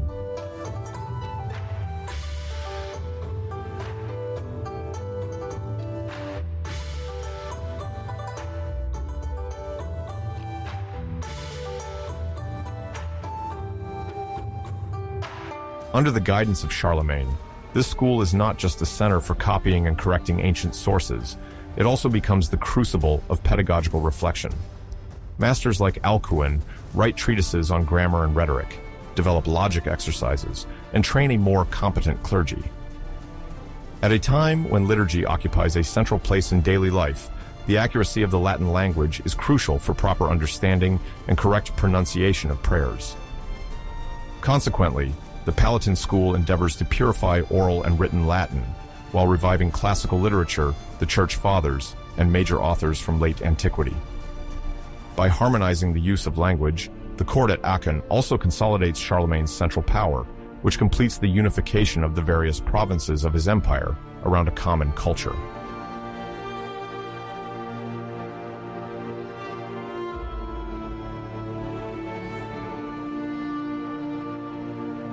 Parallel to the educational and literary boom, the Carolingian Renaissance is characterized by significant development in arts and architecture. Charlemagne, inspired by Roman heritage and early Christian traditions, undertakes the construction of ambitious edifices, beginning with the famous Palatine Chapel in Aachen. Erected from the late 790s, it draws inspiration notably from the Basilica of San Vitale in Ravenna, a high place of Byzantine Ravenite art. The marbles, imported from Ravenna and other Italian regions, adorn the walls, while mosaics in the Byzantine style decorate the dome and suggest divine transcendence. This architectural project, directed by the architect Odo of Metz, according to certain sources, is distinguished by its octagonal form, highlighted by an imposing dome. This centralized plan is less common in the West, but inherited from Byzantine art, which Charlemagne admires for its opulent richness and imperial prestige.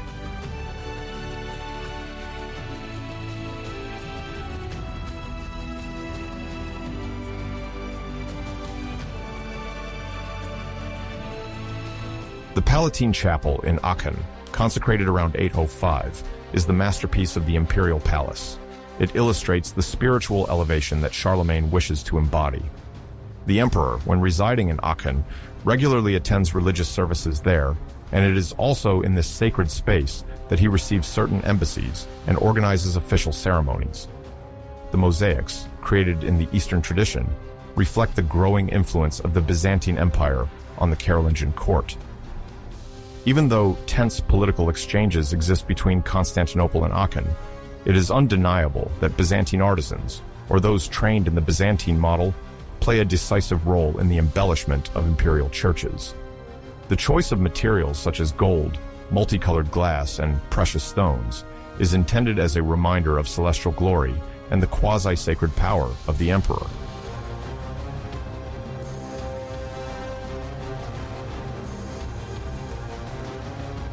Other major achievements enhance the Carolingian architectural landscape, notably Charlemagne's intention to renovate or establish monasteries to strengthen their educational and religious role.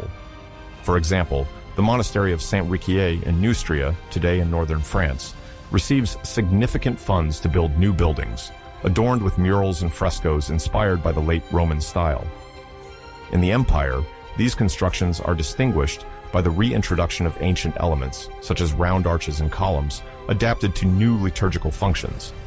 The marbles of Ravenna, often sculpted with geometric or floral motifs, bring a refinement that Carolingian elites associate with imperial status. Thus, this architectural momentum, supported by public authority, enhances the image of an empire in full renaissance, capable of rivaling the splendor of antiquity and Byzantium.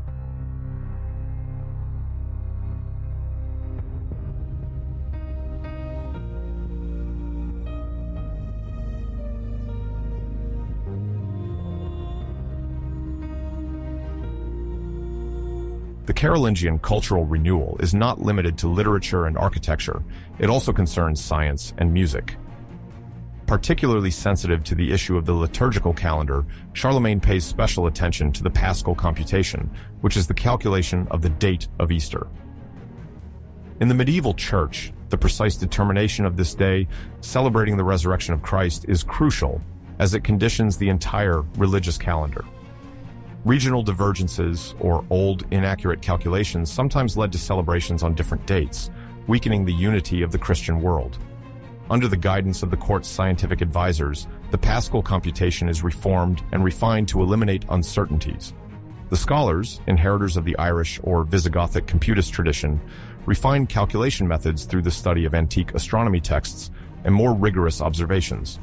In doing so, they consolidate the uniformity of worship while demonstrating the practical use of astronomical knowledge in spiritual governance.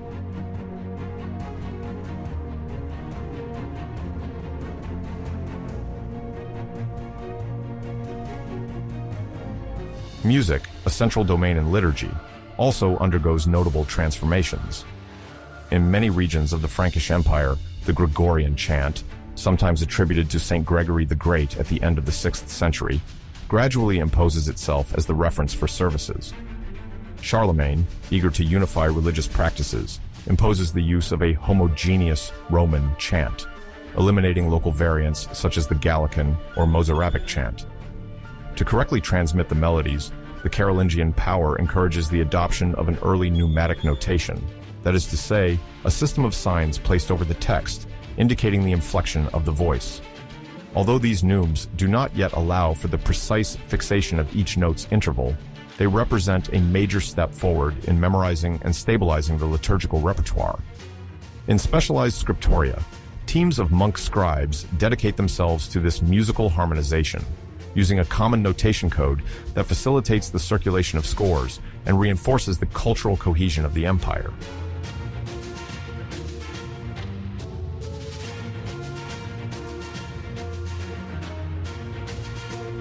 The pursuit of excellence in sciences and music is manifested by calling upon renowned specialists. Some calculate the path of the stars to foresee mobile feasts, while others compose or collect musical pieces suitable for different liturgical celebrations. In the Carolingian sphere, there are also exegetes who combine their understanding of Latin and Greek to comment on the Holy Scriptures more eruditely. Thus, the court of Aix-la-Chapelle plays a driving role in disseminating these advancements, formulating clear rules, and offering a model of ecclesiastical organization to the entirety of medieval Western civilization.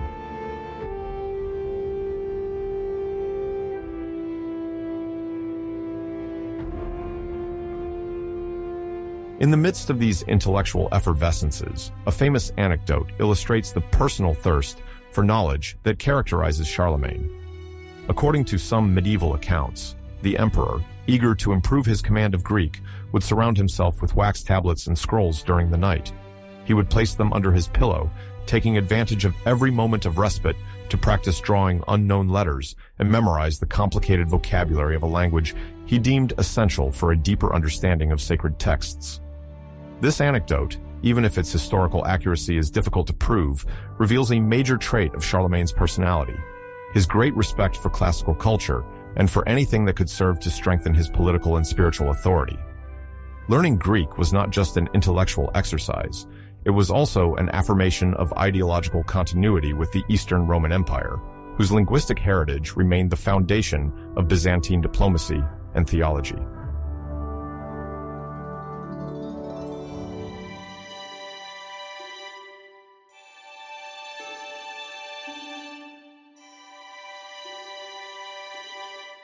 In a context where the majority of the population remained illiterate and even many nobles had received limited education, Charlemagne's approach stands out sharply. It attests to the example he wishes to set for his own court. His personal commitment to the domain of knowledge invites members of the aristocracy and the clergy to elevate themselves through study as well.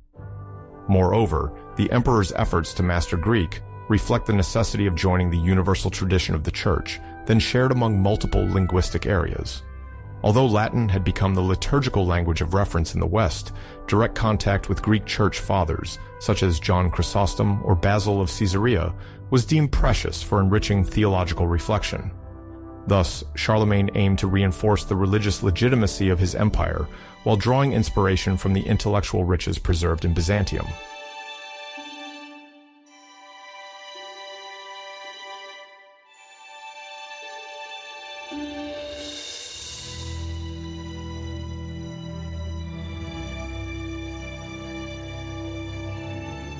From these individual and collective initiatives sprang a vast movement of renewal, gradually reaching monasteries, cathedrals, and urban schools. Even the smallest details, such as the placement of a punctuation mark or the height of a neum in a chant, became issues of harmonization and quality. The Carolingian period, and more particularly this century around the year 800, forged a powerful link between faith, knowledge, and imperial authority, profoundly transforming Western intellectual practices. If one were to capture the originality of this phenomenon for an international audience, one could highlight the desire to synchronize multiple heritages, Roman, Christian, Germanic, Irish, in the service of a unified imperial ambition. Charlemagne, aided by his scholars and artisans, did not merely perpetuate the legacy of antiquity, he reinterpreted it and gave it new impetus, creating a common foundation for the centuries to come.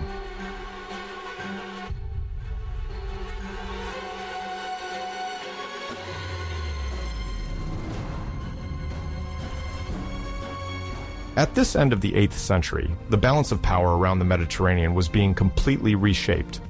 Pope Leo III, the spiritual leader of the Western Church, found himself in a delicate position since his accession to the pontificate in 795.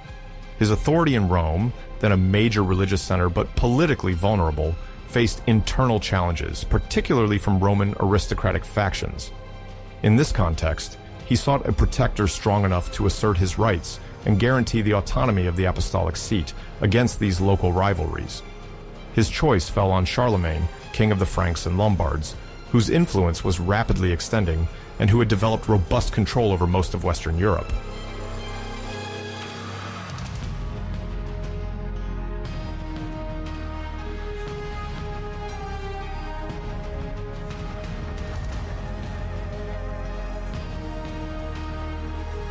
Meanwhile, the Byzantine Empire, traditionally the master of imperial titulature, was experiencing significant weakening.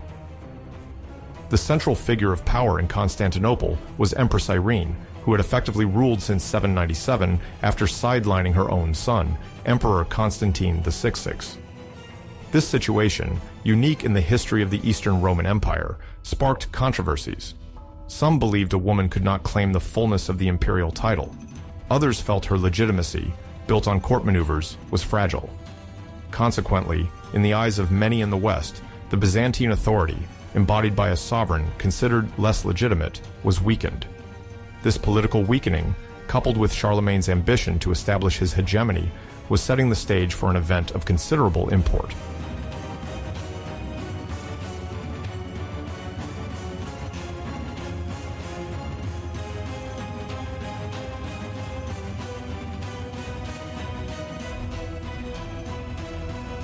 The position of Leo III is also explained by the difficulties he encounters in Rome. Accused of adultery and perjury by his detractors, he is violently attacked in 799 and must flee for his life. He then crosses the Alps, taking advantage of Frankish protection, and joins the court of Charlemagne to plead his case. The king of the Franks grants him his support and accompanies him the following year with the aim of restoring order in Rome. Leo III regains his place on the papal throne, but still needs to strengthen his position. He knows that Charlemagne, with his conquests and an expanding network of loyalties, can provide essential support to counter potential Byzantine assaults or the ambitions of local potentates. In return, the alliance with the Pope offers Charlemagne the religious and sacred aura he seeks to legitimize his authority over a vast territory.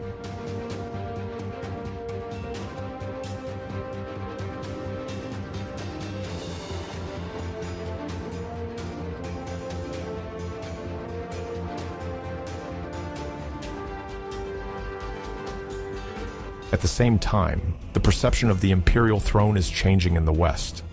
The Frankish kings consider themselves direct heirs to the Roman tradition, particularly since the Roman Empire began, as early as the 4th century, a geographic and cultural recomposition. The The links between Rome and Constantinople remain formally recognized, but the distance, both political and religious, is growing.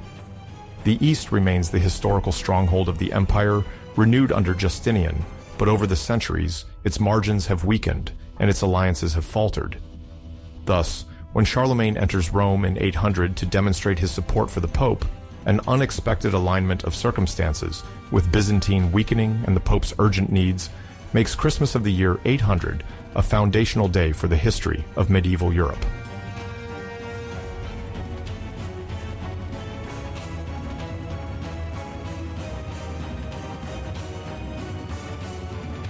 On Christmas Day, December 25th, 800, in the majestic St. Peter's Basilica in Rome, a liturgical ceremony is held to celebrate the Nativity of Christ.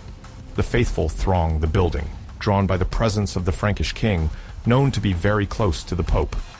Charlemagne, wearing his royal garments, attends the solemn Mass. He is surrounded by his advisors, high Frankish dignitaries, and representatives of the Roman Curia. In front of the altar, incense rises, chants resonate, and all eyes turn to Pope Leo III, whose rivalry with the Roman nobility is still palpable. In this context of religious fervor, the meticulousness of the Latin ceremonial is at its peak, and a climate of expectancy dominates.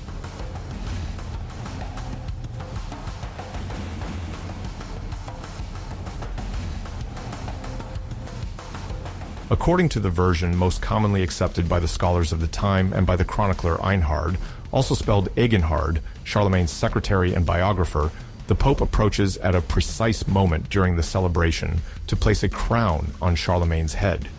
At that instant, he proclaims him Imperator Romanorum, that is, Emperor of the Romans, amidst the acclamations of the gathered crowd. For an international audience today, it should be understood that this gesture extends the Roman tradition from Constantinople but reinvents it, with Rome, the symbolic heart of the imperial antiquity, reclaiming with this crown a status that the fall of the Western Roman Empire in 476 had left vacant in the European consciousness. Moreover, this imperial crown, conferred by the Pontiff of Rome, underscores the biblical lineage of the Frankish monarchy, which aims to be wholly devoted to the defense of Christianity.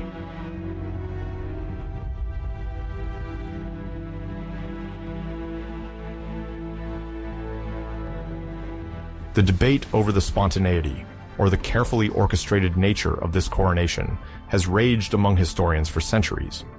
Medieval sources and indirect testimonies suggest sometimes contrasting versions. Some suggest that Charlemagne may have been surprised, even displeased, to receive the imperial diadem, as he feared diplomatic repercussions with Constantinople. Einhard, likely keen to spare his master the image of too obvious ambition, insists on the element of surprise. He relates that had Charlemagne known of the Pope's intention, he would not have entered the basilica that day. Other historians argue, on the contrary, that everything had been planned for months. Leo III, threatened, needed an imperial protector, and Charlemagne desired to consolidate his power by adopting the prestigious Roman titulature. Rumors of secret negotiations, extending well beyond a mere liturgical coup, abound in later accounts. However, the difficulty of cross-referencing fragmentary sources maintains the ambiguity.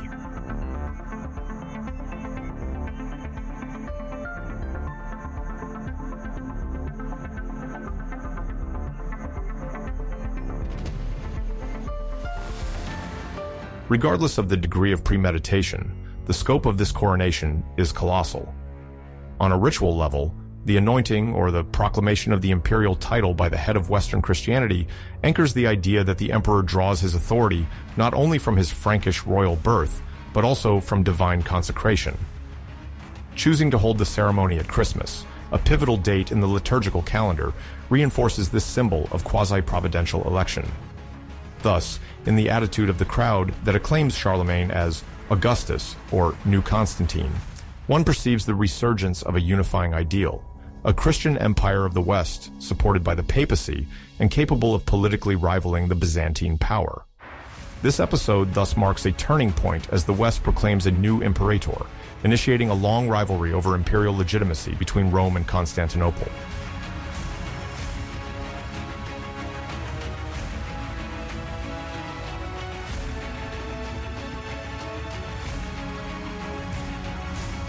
The imperial consecration of Charlemagne will immediately provoke considerable echoes throughout the Mediterranean world. From the Byzantine perspective, the title of emperor, or basileus in Greek, is jealously reserved for the sovereign of Constantinople, the unique heir of the Roman Empire in its eastern continuity.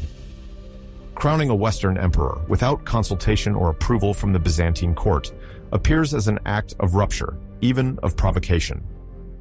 For several centuries, the Eastern emperors had attempted to maintain their influence over Italy, particularly in Ravenna, the former capital of the Exarchate, and in Rome through the authority of the Pope, never entirely freed from imperial tutelage.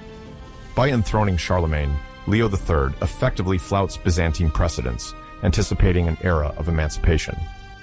The resulting dispute will not be merely symbolic, as the desire to exercise imperial primacy inevitably clashes with the question of dynastic and religious legitimacy.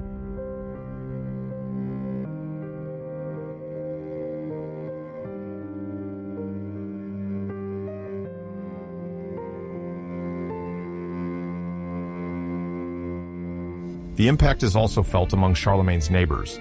Numerous sovereigns, princes, and dukes question the legal and spiritual value of such a coronation. A new pole of imperial power reappears in Western Europe, attached to the Carolingian dynasty and supported by the Pope. In the diplomatic language of the time, where form is as important as substance, every gesture, every word counts. The fact that Leo III placed the crown on the Frankish king's head attests to Rome's desire to make Charlemagne not just a king among others, but a true heir of the Caesars. Yet, in the emerging Western traditions, Roman imperial power once held universality in the sense that the Roman Empire theoretically encompassed all the Christian peoples of the Mediterranean world. With this revival, Charlemagne acquires a stature that surpasses that of his Merovingian or even Visigothic predecessors in Spain.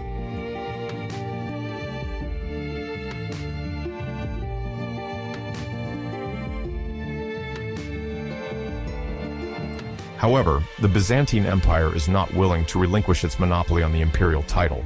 For several years, diplomatic negotiations take place between Aachen, the political capital of Charlemagne, and Constantinople. It is a question of determining under what conditions Byzantium could recognize the imperial dignity of the West. The goal is to avoid open conflict, as the two powers have common interests. Notably, they are concerned with the threat of nomadic peoples, or fear potential Muslim invasions by sea. But finding agreement is difficult, as the political conceptions diverge greatly.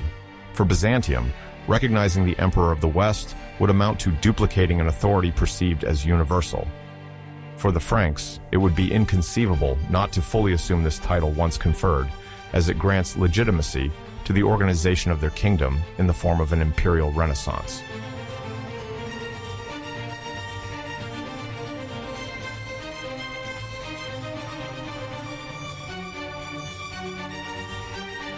The diplomatic tensions sometimes manifest in the vocabulary used by each camp. Byzantine chroniclers refer to Charlemagne with qualifiers that minimize his claims, calling him Rex, King, or Archon of the Franks, to indicate they do not recognize his imperial status.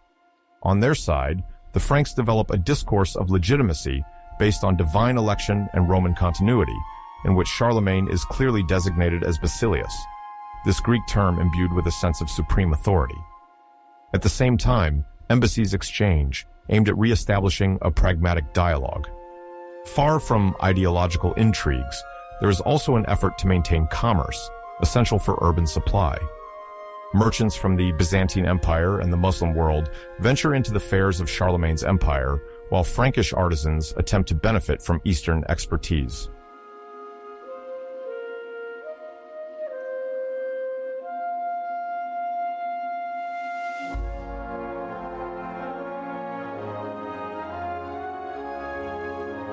Internally, Charlemagne's new imperial dignity doubles his responsibilities in defending Latin Christendom. He must take into account the kingdom's borders, monitor the maritime approaches where threats from the north are beginning to be felt, and negotiate peace on his eastern flank. The Pope, for his part, intends to consolidate Roman primacy and relies on military support from the new emperor if he were to be contested again. Thus, the bond between the imperial throne and the papacy, forged under the auspices of Leo III, creates a precedent that will profoundly influence medieval political culture: the idea that the emperor is the designated champion of the Western Church, and that the Pope has the power to anoint or legitimize this champion. This conception of sovereignty, combining the sovereign's sword and the pontiff's blessing, will weigh heavily in European history, provoking successive rivalries and collaborations.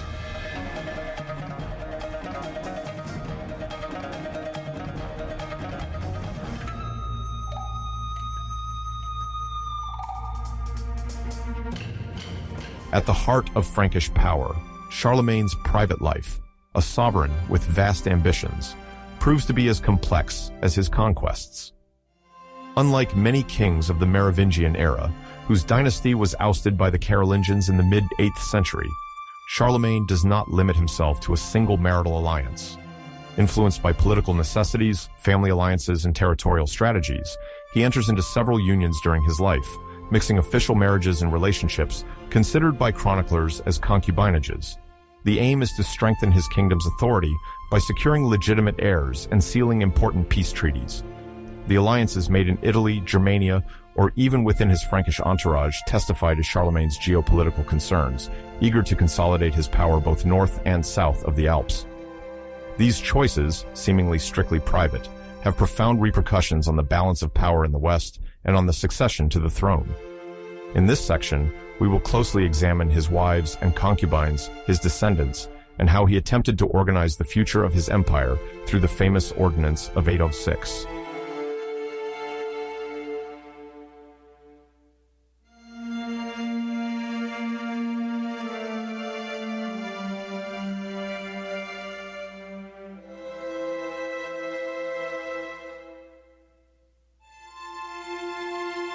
Between the years 760 and 800, Charlemagne successively united with several women, whose identity and status are sometimes debated by historians due to the scarcity and partiality of sources. The first companion whose name has reached us is Himiltrud. The exact date of their union is unknown, but she is sometimes considered a concubine rather than a legitimate wife, as the Carolingian chronicles are relatively vague about her. However, it seems she was part of the Frankish circle close to the new Carolingian aristocracy that emerged with Charles Martel around 714 and Pepin the Short, king of the Franks, in 751. From this relationship, a son, Pepin, described in texts as hunchbacked due to a deformity, was born, a detail that would not prevent the child from being considered in some succession configurations for a time, before being dismissed for internal political reasons. Himiltrud, sidelined fairly early on, disappears from the records without it being possible to determine with certainty the circumstances of her removal.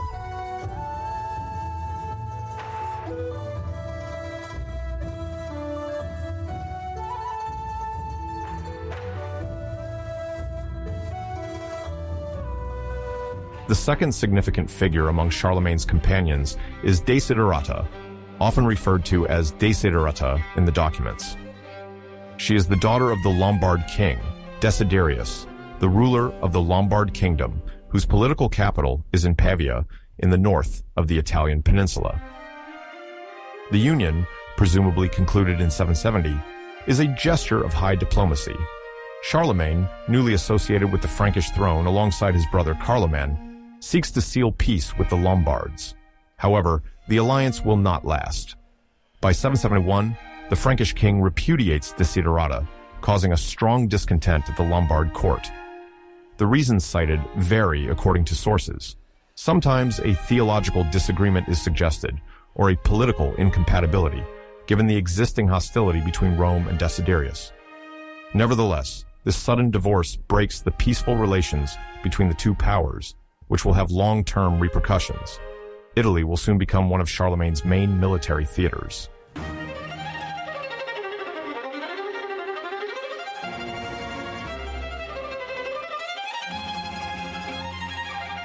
After the cancellation of his marriage to Désirée, Charlemagne united with Hildegard, probably around 771 or 772.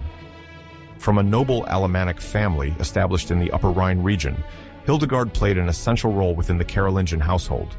The Frankish annals mention her great piety and sense of courtesy. Most importantly, she bore several children for Charlemagne, some of whom would become crucial figures in the future structure of the empire. Charles the Younger, Pepin, known as Pepin of Italy after his appointment as King of Italy, and Louis, later surnamed the Pious.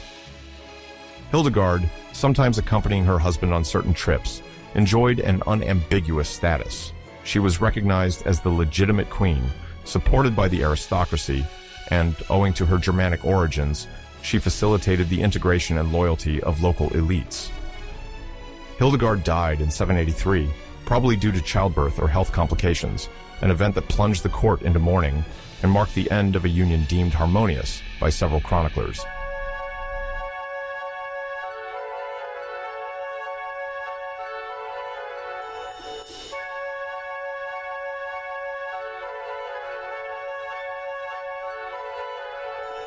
Shortly after Hildegard's death, Charlemagne remarried to Fastrada, originally from eastern Francia. The king was already the father of many children by then, and this new wife was tasked with the heavy responsibility of consolidating the royal household while securing her own position at court. Fastrada is described in some accounts as stern and uncompromising, attracting the antipathy of part of the nobility. Despite these dissensions, she remained queen alongside the monarch until her own death in 794. Her political role has sometimes been minimized by the sources, although she appears as a relay of influence, providing advice and support to Charlemagne when the Franco-Lombard or Saxon situation demanded it.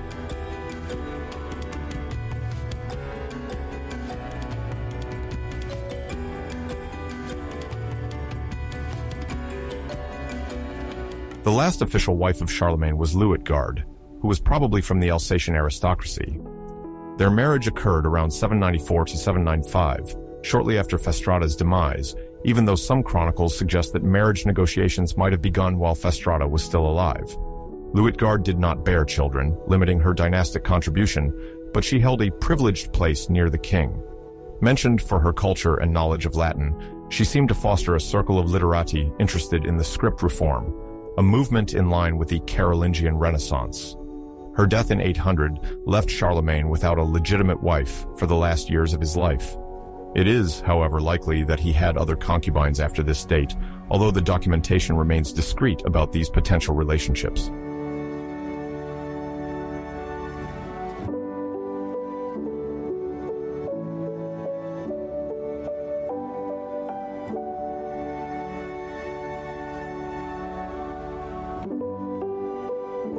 The descendants of Charlemagne are innumerable if one considers all children born of his different wives and concubines. However, he placed particular importance on the sons from his recognized marriages, as they stood as the pillars upon which the future of his kingdom rested. From a young age, Charlemagne understood the necessity of grooming a new generation of heirs, capable of governing an extensive empire stretching from the edges of Germania to the coasts of Catalonia. The three main sons to remember are Louis, surnamed the Pious, born presumably in 778, Charles, commonly called Charles the Younger, and Pepin, known as of Italy, because he was designated king of the Lombard Peninsula in 781.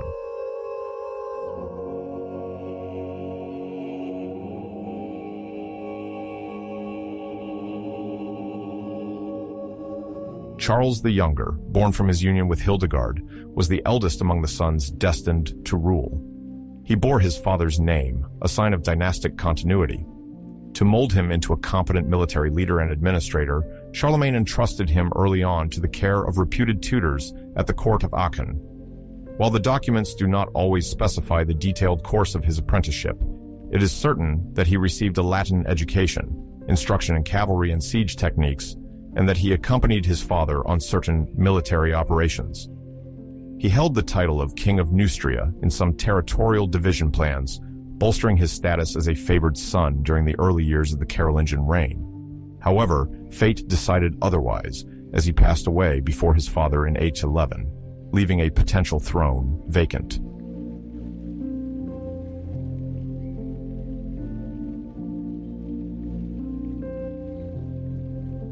Pepin of Italy, also born by the same wife Hildegard and baptized as Carloman before adopting the name Pepin, inherits the kingdom of the Lombards, partially renamed Regnum Italiae under Frankish authority. His establishment in Italy from 781 onwards illustrates Charlemagne's intention to entrust this strategic territory to a son who could harmonize Lombard customs, local culture, and Carolingian administration. Pepin exercises authority there on behalf of his father, leading occasional military expeditions. His role is all the more crucial as the former Lombard kingdom presents a strong history and identity. However, Pepin dies there before Charlemagne in 810, which once again disrupts succession plans.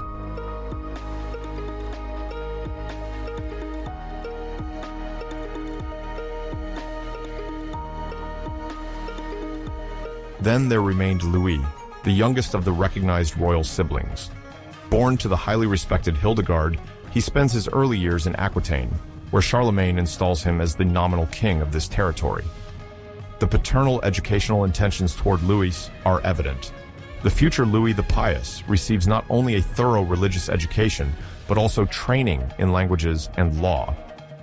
According to the accounts of Alcuin of York, a scholar at the court, this prince enjoys theology, liturgy, and is attentive to Christian moral principles. When he later comes to imperial power, his reign unfolds in a more peaceful climate, without the multiple war campaigns that marked his father's life.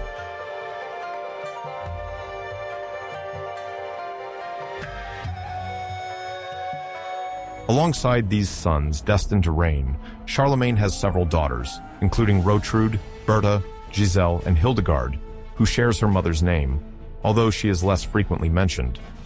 They grow up at court, where their education is not neglected, contrary to the common belief that only male education mattered. Renowned teachers, often from Alcuin's entourage, provide them with lessons in reading, writing, and singing. Furthermore, the practice of needlework and the knowledge of liturgical arts are integral parts of their education. Charlemagne, keen to keep his daughters close, seems to have refused, in several cases, to marry them to foreign princes. The reasons for such an attitude remain partially mysterious. Some see it as sincere paternal attachment, others mention political caution, as any marriage could strengthen the influence of a rival court. Whatever the case, these princesses are recognized for their cultural role in Aachen, participating in scholarly exchanges and the dissemination of liturgical and artistic innovations.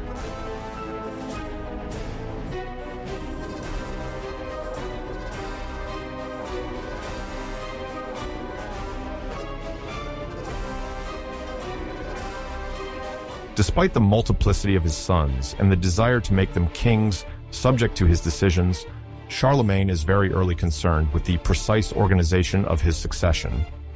This leads him to promulgate, in 806, a significant legislative act known as the Divisio Regnorum, often referred to as the Capitulary of 806.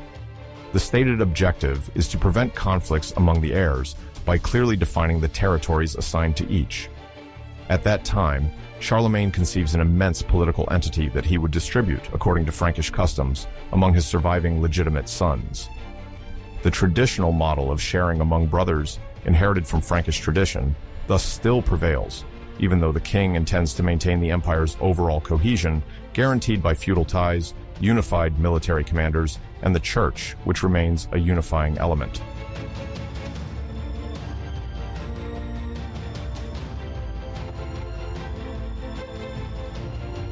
In this capitulary, Charlemagne assigns Charles the Younger the northern Francia and Austrasia, the original cradle of the Carolingians.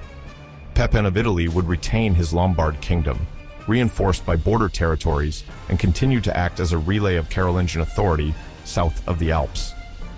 As for Louis the youngest, he would inherit Aquitaine and Provence, southern regions still in the process of effective integration into Frankish culture, but already equipped with rich abbeys and solid ecclesiastical structures. The clauses of this sharing project also mention the need to preserve religious unity and royal justice, echoing the legislative reforms undertaken by Charlemagne shortly before. Judges and missi, the king's itinerant representatives, were to ensure the implementation of these decisions. Similarly, the capitulary emphasizes the common defense of the imperial territory against external threats, whether from the North Vikings or the Eastern Avars and Slavs.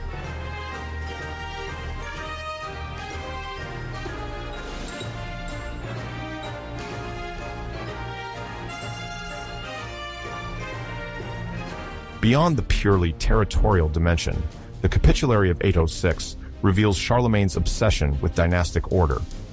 Aware of the fratricidal struggles that had weakened the Merovingians, he strives to impose a distribution framed by family consensus and ecclesiastical blessing. However, this attempt at logical organization soon runs into reality. Charles the Younger and Pepin of Italy each die before their father, completely upsetting the monarch's plans. Louis, remaining the only direct heir at Charlemagne's death, will find himself de facto the sole holder of the entire empire. Nevertheless, the spirit of the Capitulary remains etched in the political memory of the Franks. Some principles established in 806, such as the maintenance of military solidarity or the balance of power, precede the great compromises that will manifest in the future, notably during the Treaty of Verdun, concluded in 843. This latter act, signed a few decades later between the grandsons of Charlemagne, will partly result from the same imperative: to try to reconcile family divisions and the necessary cohesion of an empire with immense borders.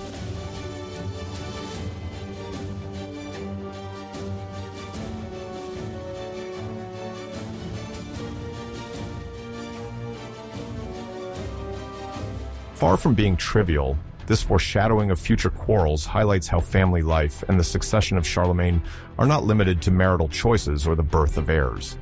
It also testifies to a profound political reflection, seeking to perpetuate the Carolingian system after the king's disappearance. The dissensions that will follow should not make us forget the visionary nature of the Capitulary of 806. Despite its immediate failure caused by the premature death of two key heirs, it lays the foundations of an imperial management blending pragmatism and historical consciousness. The limitations of the system will be partly explained by the unpredictable circumstances of mortality in the Middle Ages and the growing ambition of the princes. Nonetheless, it cannot be denied that Charlemagne, through this legislative act, attempted to reconcile two often contradictory imperatives of the time: the Frankish tradition of partition and the aspiration to a united empire.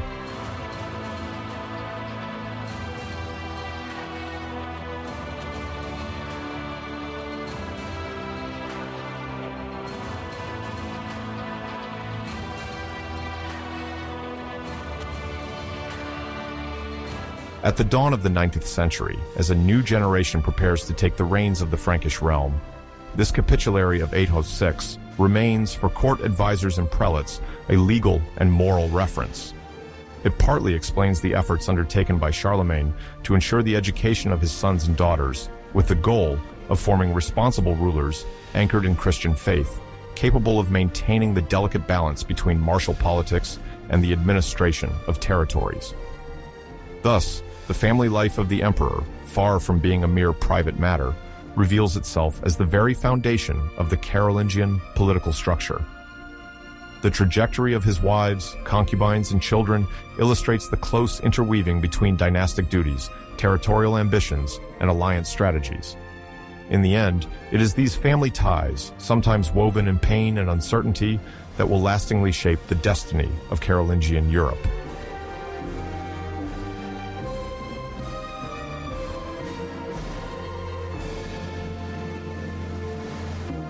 Between the last years of his reign, starting in 808, Charlemagne finds himself confronted with a maritime threat emerging from the north of his kingdom. The Scandinavian warriors, who will be retrospectively named Vikings, begin launching incursions on the coasts of the North Sea, seeking loot and opportunities for plunder. In this context, the sovereign, aware of the fragility of coastal territories, decides to reinforce the protection of key regions located between Friesland, now partly in the Netherlands, and the mouth of the Seine in northern Gaul. The objective is to deter the Scandinavian mariners from penetrating too deeply into the lands, where prosperous cities and monasteries rich in treasures are located.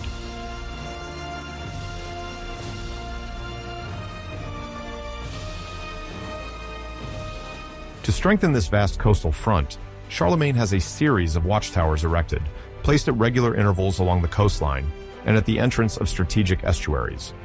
These observation posts are designed to immediately detect the presence of enemy ships. The sentinels, stationed in wooden or stone structures depending on local resources, have beacons they can light as soon as they spot suspicious sails on the horizon. Through light signals or sound horns, they promptly alert neighboring garrisons, which prepare to organize a swift response. The idea is to prevent any lightning raid, a threat that will further confirm itself in the following decades when the Vikings carry out more extensive expeditions.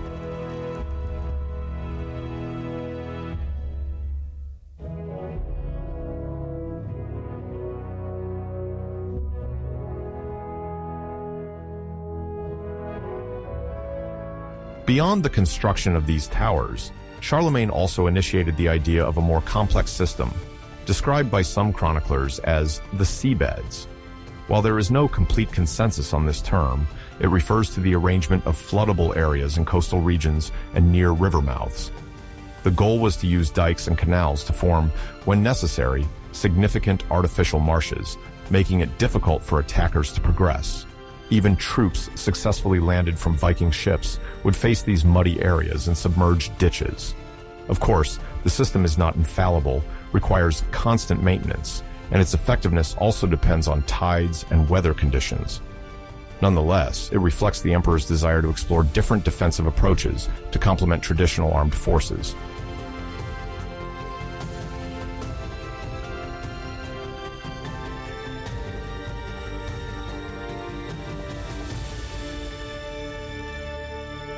The implementation of these coastal protections extends to the mouths of major rivers like the Scheldt and the Rhine. Free garrisons, chosen from the most reliable troops, are stationed nearby, ready to intervene. Often, they collaborate with local mariner groups, who have a perfect understanding of the tides and can report suspicious movements on the water. Furthermore, the sovereign encourages the formation of small patrol fleets to intercept longships before they reach land. Such a set of measures highlights the growing awareness of the Scandinavian threat and underscores Charlemagne's foresight at the twilight of his reign.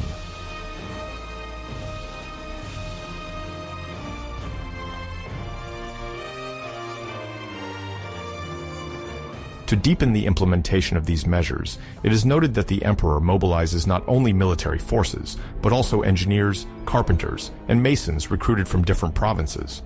They fortify vulnerable points on the coastline and renovate ancient hydraulic works, sometimes already used in Roman times. At times, the local clergy, aware of the threat looming over coastal monasteries, participates in financing these works by organizing collections.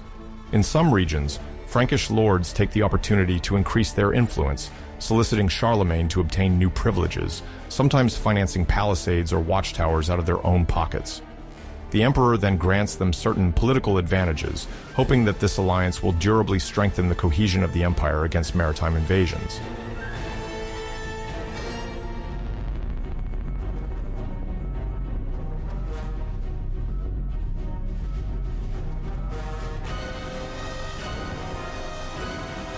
While striving to consolidate these defenses, Charlemagne's health gradually declines.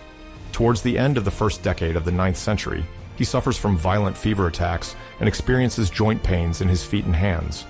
Court physicians, drawing on various traditions inherited from antiquity, suspect gout, a disease linked to the accumulation of uric acid. The medical treatises available at the time often recommend bloodletting to manage a supposed excess of humors, as well as the use of ointments. These remedies provide slight relief, but the monarch's weakness becomes evident, requiring his entourage to adapt the imperial protocol and agenda.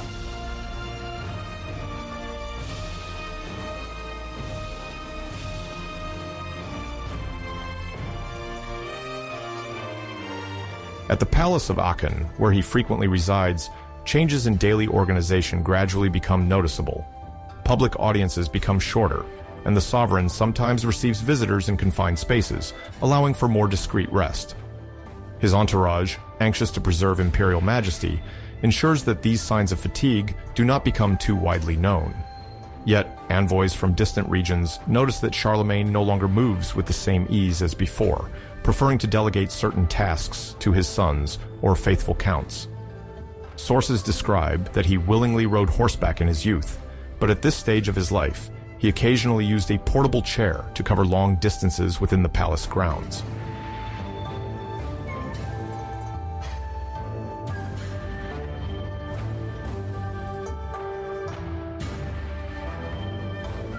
To take care of his health, Charlemagne follows a so-called chthonic diet, according to the testimonies of several chroniclers.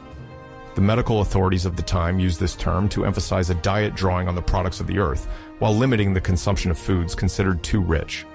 It is also mentioned that he dilutes his wine with water, probably to reduce alcohol intake and mitigate the abruptness of his ailments.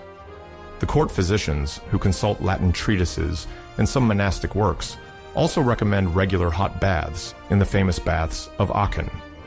There, they exploit the natural springs, rich in minerals, believed to relieve rheumatism and muscle pains. Although he does not heal, Charlemagne nevertheless finds temporary relief and thus manages to continue governing without too much interruption to his duties.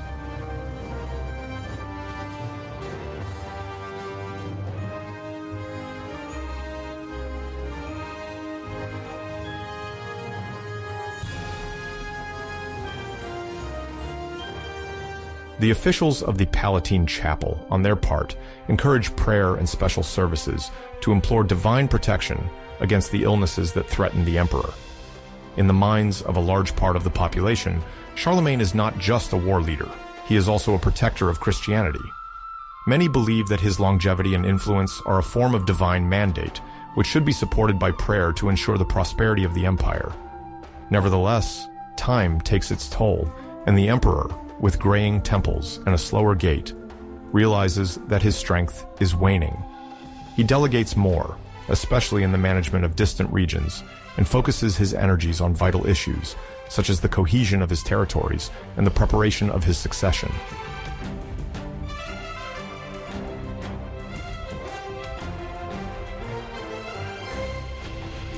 Despite all the precautions taken to preserve his state, Charlemagne cannot escape the weight of the years. The winter of 813 proves particularly harsh, with abundant snow that paralyzes movement across much of the territory.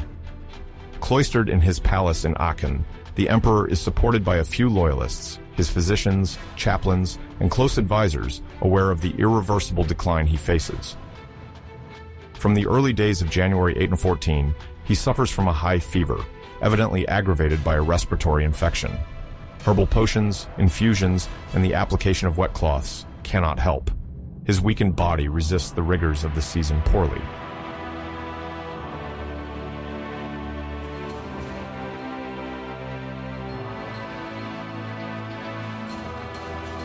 Sensing his end near, Charlemagne ensures to settle some urgent matters.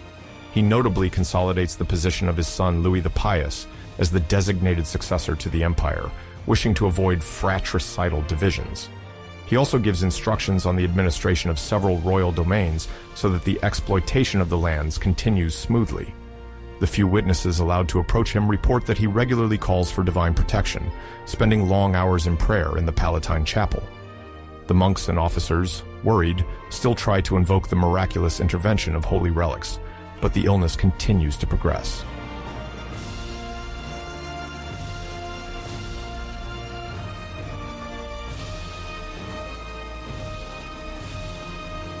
On the morning of January 28, 814, the news of his death quickly spreads within the palace premises. Some courtiers, stunned, remain silent, while others busy themselves organizing the funeral ceremony. According to the emperor's will, preparations are made for his burial within the very Palatine Chapel of Aachen. Clergy use fragrant ointments, burn abundant incense, and begin solemn services, seeking to confer a sacred aura to this extraordinary act, burying a sovereign in the prestigious basilica he had erected. The dignitaries of the court, gathered in a circle around the coffin, chant prayers and liturgical songs, aware of living a historic moment.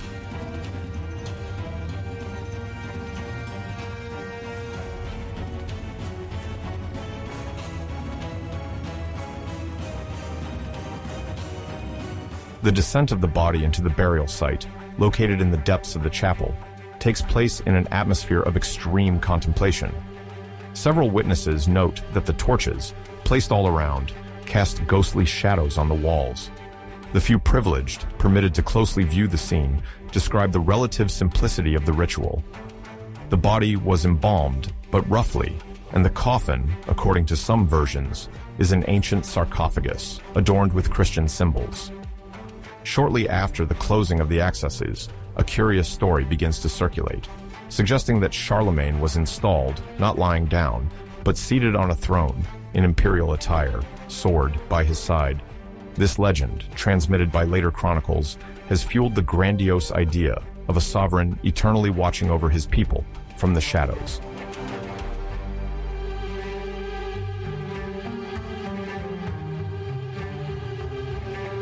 Over the centuries, the image of Charlemagne sitting in his crypt in Aachen has taken root in the European imagination. Historians debate the truth of this tale, most considering it more myth than reality. However, this myth attests to the preeminent place of the Frankish emperor in collective memory. He is seen not only as a conqueror who shaped the map of the West, but also as a spiritual protector whose remains, hypothetically positioned as a guardian, would reinforce the city's sanctity. Subsequent monarchs, whether Carolingian or from other lineages, sometimes claim Charlemagne's legacy by associating their sovereignty with this exceptional funerary narrative.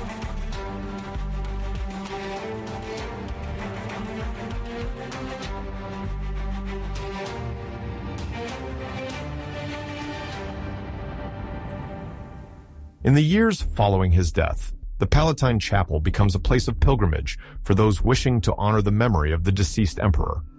Solemn masses are regularly celebrated there, and rumors circulate about alleged miracles occurring near his tomb. The desire to exalt Charlemagne's figure intertwines with the political objective of his successors, to prove they are the legitimate guardians of the empire, or even the legal heirs of a sovereign quasi-canonized by popular fervor. This veneration reaches its peak when, a few centuries later, Emperor Frederick Barbarossa orders the opening of the supposed tomb. The results of this exhumation remain obscure, but the episode strengthens the legend. It is said that partially intact remains were found, which, in the collective imagination, confirms Charlemagne's sanctity.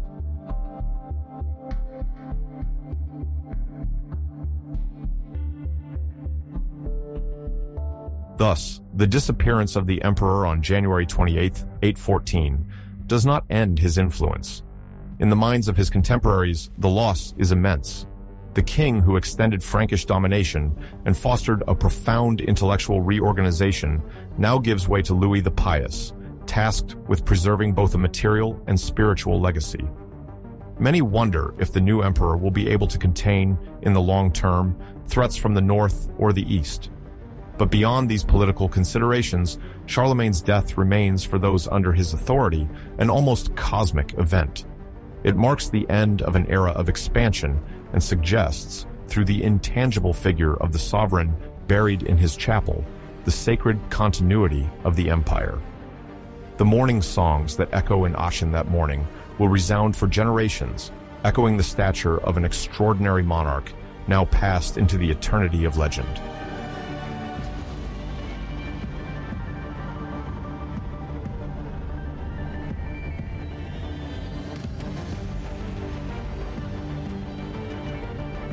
At the moment, Charlemagne breathes his last on January 28, 814. The Frankish Empire encompasses vast territories stretching from the Pyrenees to Saxony and from the Danube to the Atlantic. To the surprise of some dignitaries, it is his surviving son, Louis, commonly called the Pious, who immediately inherits the imperial crown. Born in 778, Louis already possesses field experience, having administered Aquitaine since his youth under his father's guidance. His ascension is thus natural, but it is not without symbolism. Charlemagne designated him as the sole heir, wishing to ensure the most stable possible transition in a vast empire where ties of loyalty remain fragile. Counts, bishops, and abbots, aware of the balances they must preserve, quickly ratify the new sovereign. However, Louis still needs to prove he is capable not only of perpetuating the political and religious reforms initiated by Charlemagne, but also of sustainably cementing the empire's unity.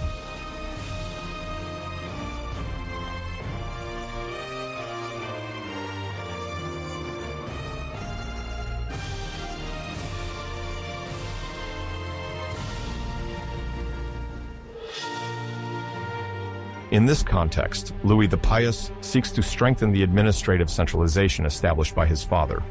He regularly gathers counselors and major vassals to discuss the government's general directions. The capitularies, these ordinances defined in assemblies, remain an essential tool for advising and enacting law in the subjected regions. Louis also positions himself as a fervent defender of the Christian faith, severely punishing idolatry and decisively suppressing behaviors contrary to the Church's teachings. A first step in a long path, his imperial coronation in Reims in October 816, demonstrates the will to root imperial authority in the tradition of anointing, already experimented under Pepin the Short. While the memory of Charlemagne remains omnipresent, Louis must define his own role. He is the successor to a prestigious emperor.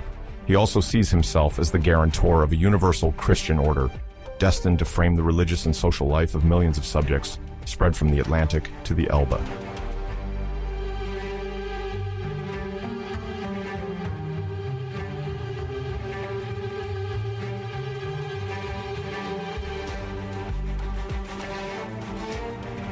To realize this ambition, Louis the Pious promulgated a founding text in July 817, the Ordinatio Imperii.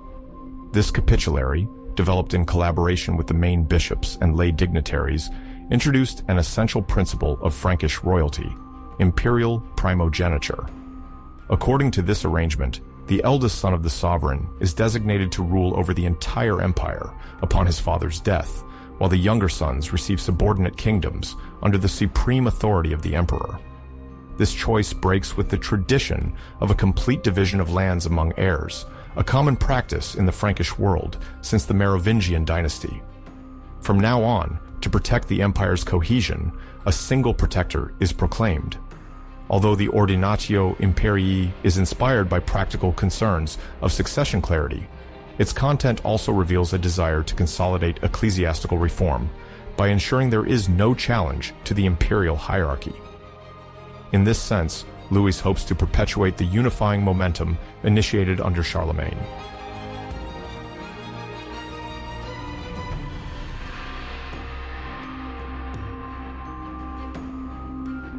The principle of primogeniture echoes the new demands of a centralized Christian empire. However, it is not just about politics.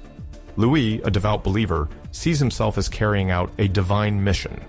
Supported by the ecclesiastical aristocracy, he believes that imperial stability guarantees the protection and expansion of Christianity. Thus, the transmission of a unique power, rather than its fragmentation, should allow major religious projects like the evangelization of the pagan frontiers to continue without discontinuity. Hence, the systematic reform of the Church, stricter organization of monasteries according to the rule of St. Benedict, and increased supervision of bishops follow the same logic of hierarchical control. Louis wants to avoid his sons tearing each other apart for governance, as had been the case in previous partitions. The Ordinatio Imperii, intended to end succession disputes, serves as a guarantor of a harmonious imperial order, where the emperor's authority appears sacred and inalienable.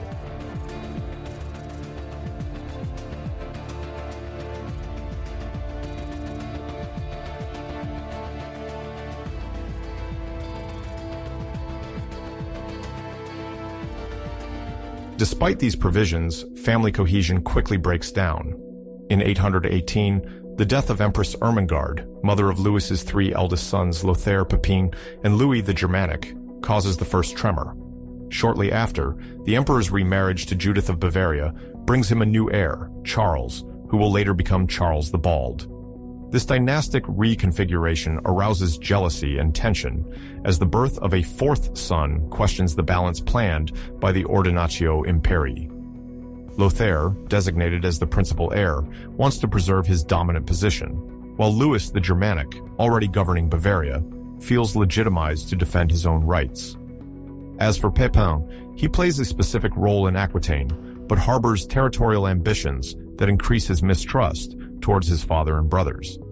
Therefore, the unity that Louis wanted to guarantee seems to falter as each one tries to consolidate his regional power.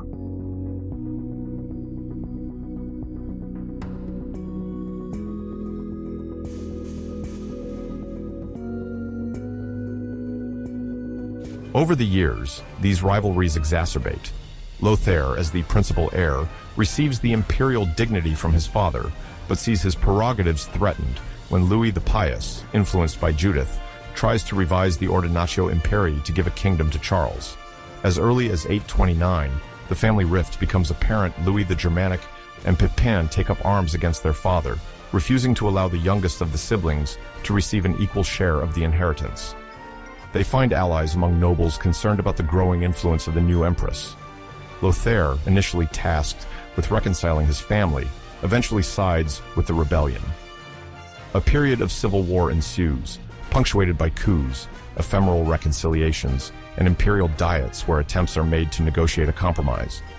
Louis is even deposed for a time in 833 during the dramatic episode called the Field of Lies, before regaining his throne in confusion.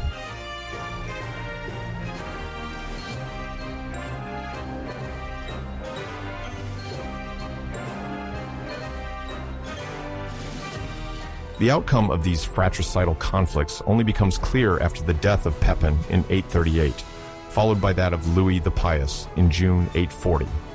Despite the repeated attempts of the deceased emperor to maintain unity dominated by the eldest, the surviving brothers Lothair, Louis the Germanic, and Charles the Bald continue to oppose each other regarding the status of the imperial inheritance. Each claims his legitimate right over a part of the empire, invoking both the initial Ordinatio Imperii and the successive modifications imposed by Louis to protect Charles. Lothair, relying on his title of emperor, wants to impose his hegemony over the entire territory.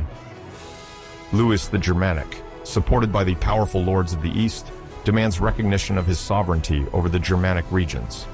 For his part, Charles the Bald, the youngest, intends to retain the Frankish West, including Neustria and Aquitaine. This stalemate situation inevitably leads to a series of battles and negotiations.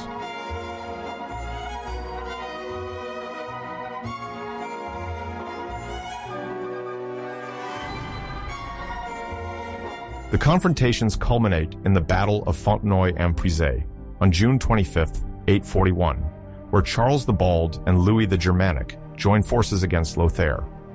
The violence of the fighting illustrates the fragility of the entire imperial structure that Charlemagne had sought to build. After this bloody day, it becomes urgent to negotiate to avoid mutual annihilation. Meetings multiply, and a consensus emerges for the need to seal a lasting agreement. The negotiations conclude 2 years later, in 843, with what will be called the Treaty of Verdun. Although it is not yet signed, it is already foreshadowed by the talks started right after the death of Louis the Pious and by the recognition of contradictory regional interests. The three brothers then resign themselves to formalizing an almost definitive division, drawn on the basis of compromises which, while affirming the autonomy of each kingdom, validate the end of the imperial unity dreamed of by Charlemagne and perpetuated by Louis. The European medieval horizon is thus transformed irreversibly. The imperial idea remains, but it is now fragmented among rival brotherly kingdoms.